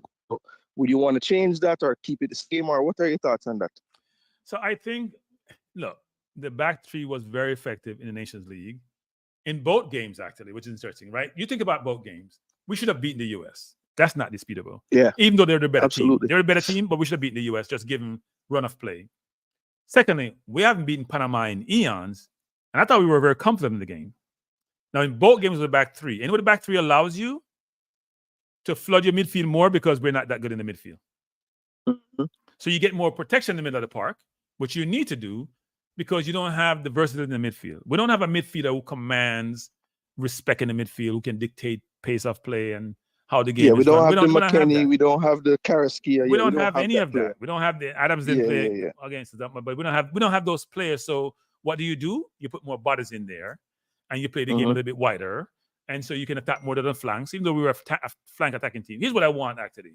At some point during this coach's tenure, I want to see a style of play and system of play. I have no idea. Well, I want to see a style of play. Meaning, in today's football, I don't care what anybody says, you have to be able to keep the ball. And I know when I talk to Speed, and by the way, people, before I go, I'm hoping to interview Rudolph tomorrow, probably about 6:20 my time. I think he's in Europe, so it may not happen, but I hope it does. But he did commit to being on the channel. And if he doesn't, I will understand because he's traveling. But I want to bring up some of the conversation because he and I actually differ on this because Rudolph talks about the athleticism of the Jamaican players with Jamaican heritage. And my view is that, so there's a lot of African players, but they play, keep the ball on the ground. And you have a less opportunity to have the ball and dictate play if you're playing long balls, right? People don't seem to realize that in today's football, possession is an imperative and possession is important. And yes, when we play, I was having a discussion with somebody about this today. When we play lesser opponent, like in the Gold Cup, not the Gold Cup, the Gold Cup, we actually keep the ball well against the lesser teams. When we play the better teams, we struggle. Now, that could be just the level of the players and their ability, but we have to find ways to keep the ball and dictate play because I don't know if we are just counter-attacking. I don't know if we play mid. I don't know if we press up front. I don't know. I can't tell from how we play exactly what we do. I think, honestly, if you want to think about how Jamaica plays under this coach, I think he said it best in one of his interviews the other day where he said, everybody gets so caught up on what formation we're playing, what system we're playing. He said, I have these core principles that I want them to play with. And from game to game, how they play or the patterns of play might differ based on the opponent. So I agree with you in the sense that I've yet to see this coach against teams, a run of games against teams where we are the favorites. And I think that's what we haven't seen as a fan base. And I think that's what people are clamoring for because, yes, Dom Rep, we cannot take them lightly, but we have to be honest. We are the favorites in these two games and in the second one by a lot. So similar to you, I want to see what it looks like when Jamaica is the team that's going to have more possession, right? It's going to have to go up against potentially a low block. How do we defeat the low block, right? Because if we don't have creativity in the midfield, which a lot of people will say we don't, we can't really necessarily play the same counter-attacking wing style, which is what I think we play now. Because even when we go with two attackers, they always are flanking wide to receive long passes. So I think that's really what we do against most teams. When you look at how we played against, say, Trinidad's of the world, who was the other team in the group in the Gold Cup? Was it St. Kitts? I think it was St. Kitts. in those 2 games, yes, we possessed the ball better, we looked better. But at the same time, there were stretches in both of those games where we maybe conceded a bit more chances than we would want to. So I think the coach kind of realizes that if he tells the team to kind of go all out, keep the ball and attack, we might be susceptible to teams on the counter. And most of the teams that we face in this region, if they have one thing, they probably have a couple of pacey forwards, right? So I think he's trying to strike the perfect balance in terms of but I think he is going to have to come out of his shell in these 2 games because I think the fan base will want to see some attacking football. But Jason, if you have the ball, then you don't have to worry about counterattack. That is true. That is true. But again, I think play the ball long and the opponent gets the ball and you have to go defend. Right? I mean, yeah. Yeah, but I think the difference, Kranky, is going to be perhaps against these teams that are going to sit a little bit deeper. Right. The necessity to go along won't be there. Plus, if you see how the team is being developed and turning into, it seems to be a prerequisite for the center backs to be able to pass the ball. And so where the amount of long balls are decreasing steadily over time. So I would believe that against Damrep and Dominica, who probably won't be pressing us as much as Panama and the US, you will see that even more. So, that's the hope at least. Yeah, my last point on this is going to say this, which is we have good defenders, and both Pinnock and Hector, and by the way, Hector, bless up, because my respect for you has increased exponentially over the last 4 years. Both Hector and Pinnock can pass it from the back. Hector's played a lot of midfield, so he can control tempo of the game and know when to tackle and when not to tackle. Bernard is getting better. I think Lowe is a good player, but can be rash sometimes. And people be beating me nowadays to say Lowe should be out of the team. I'm not going to go there. The coach will not take him out of the team, by the way, so people need to get over that. But we'll see what happens. The first game should be a good game. We shouldn't expect to be giving them a drubbing because I think it'll be a better game than people think. But I do think the players we're missing are some of the better players, and that's challenging. But Antonio should be here, right? So, he's there. Hopefully Nicholson is playing well. I know he hasn't played a ton of football this year. Hopefully he's playing well, and we have Bobby Reed. So we have a good contingent of quality players in the team. As you have said before, and others have said, the midfield is still suspect, and that needs to be changed or addressed. And Lowe is not a midfielder. I've said and I was going to say, the last thing I'll say, Kranky, before I know you want to close off soon. It's probably going to be an unpopular take, but I know that the coach might not do it. But for me personally, the reasons why we put Lowe in midfield, I don't think are needed in these 2 games coming up. So for me, I would try to get a better ball handler in the midfield for these 2 games. That's just my personal opinion. So I know it's a long shot. It probably won't happen. And people probably won't agree with this take because I know that people think that, he's the only person that could potentially win the ball in midfield. But, right. I don't know if this assignment requires, what we needed Lowe for in the Canada second half and in the 2 Nations League games. But that's just how I feel on that. No, and look, I agree with you. I think he was a necessity, an imperative against Canada. I think against the US, you want somebody in the midfield who's going to tackle and cover space and have some authority in there, at least defensively. But when you're playing lesser team, you need more ball handlers, you need more offensive players, you need to be able to distribute the ball. Okay, you'll have more space, you have more ability on the ball.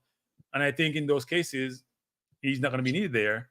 He'll probably end up partnering Hector in defense. That's what I think is going to happen, but we'll see. If he doesn't play midfield, but I think he play him in midfield because you want to have Bernard and Hector in the team. And frankly, if he plays a back 3, it'll cover some of the deficiencies that we have in the midfield in some respects, because then you have 2 wide players. You only need 2 in the middle.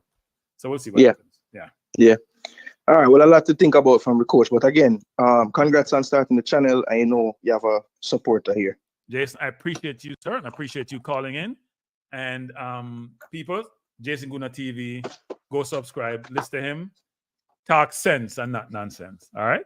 Thanks a lot. All right. Respect. Bless up. So people, we're going to close off the show. 2 hours come by quickly in some respects. Maybe for some of you it was long, but for me it was quick. I appreciate you being here. It's good to get the first one under my belt, and to feel I'd be to be solo because it's talking to a screen. You see me looking down sometimes. Talking to a screen sometimes is hard to do, and I'm looking down to pull information from different sources. But I think we're going to have fun, right? I'm going to try to bring in interesting guests over time, try to make sure we have a lot of dialogue. I've set the phone up to have conversations with you. And I'm going to leave with my video, which some of you may not have seen. So if you're in the chat, and there's about 10 of you in the chat watching, you may not have seen this video that I put together. It's mainly about Kranky video. There's some music in the background, and you see have some video of pictures and me trying to play some sports. So people, thanks for tuning in. I appreciate you being here. If you haven't subscribed, subscribe. If you can tell your dog and your cat, you may have different apparatus in your house and different devices, have them press the button and subscribe. They won't know, and give them email, right? Just kidding, but I appreciate you being here. I am going to be here tomorrow, and I hope to have a lot of discussion on Wednesday about the Jamaica squad prospective team for the game coming up on Thursday. And so please join me. We'll have fun. Take care and good night. Appreciate you.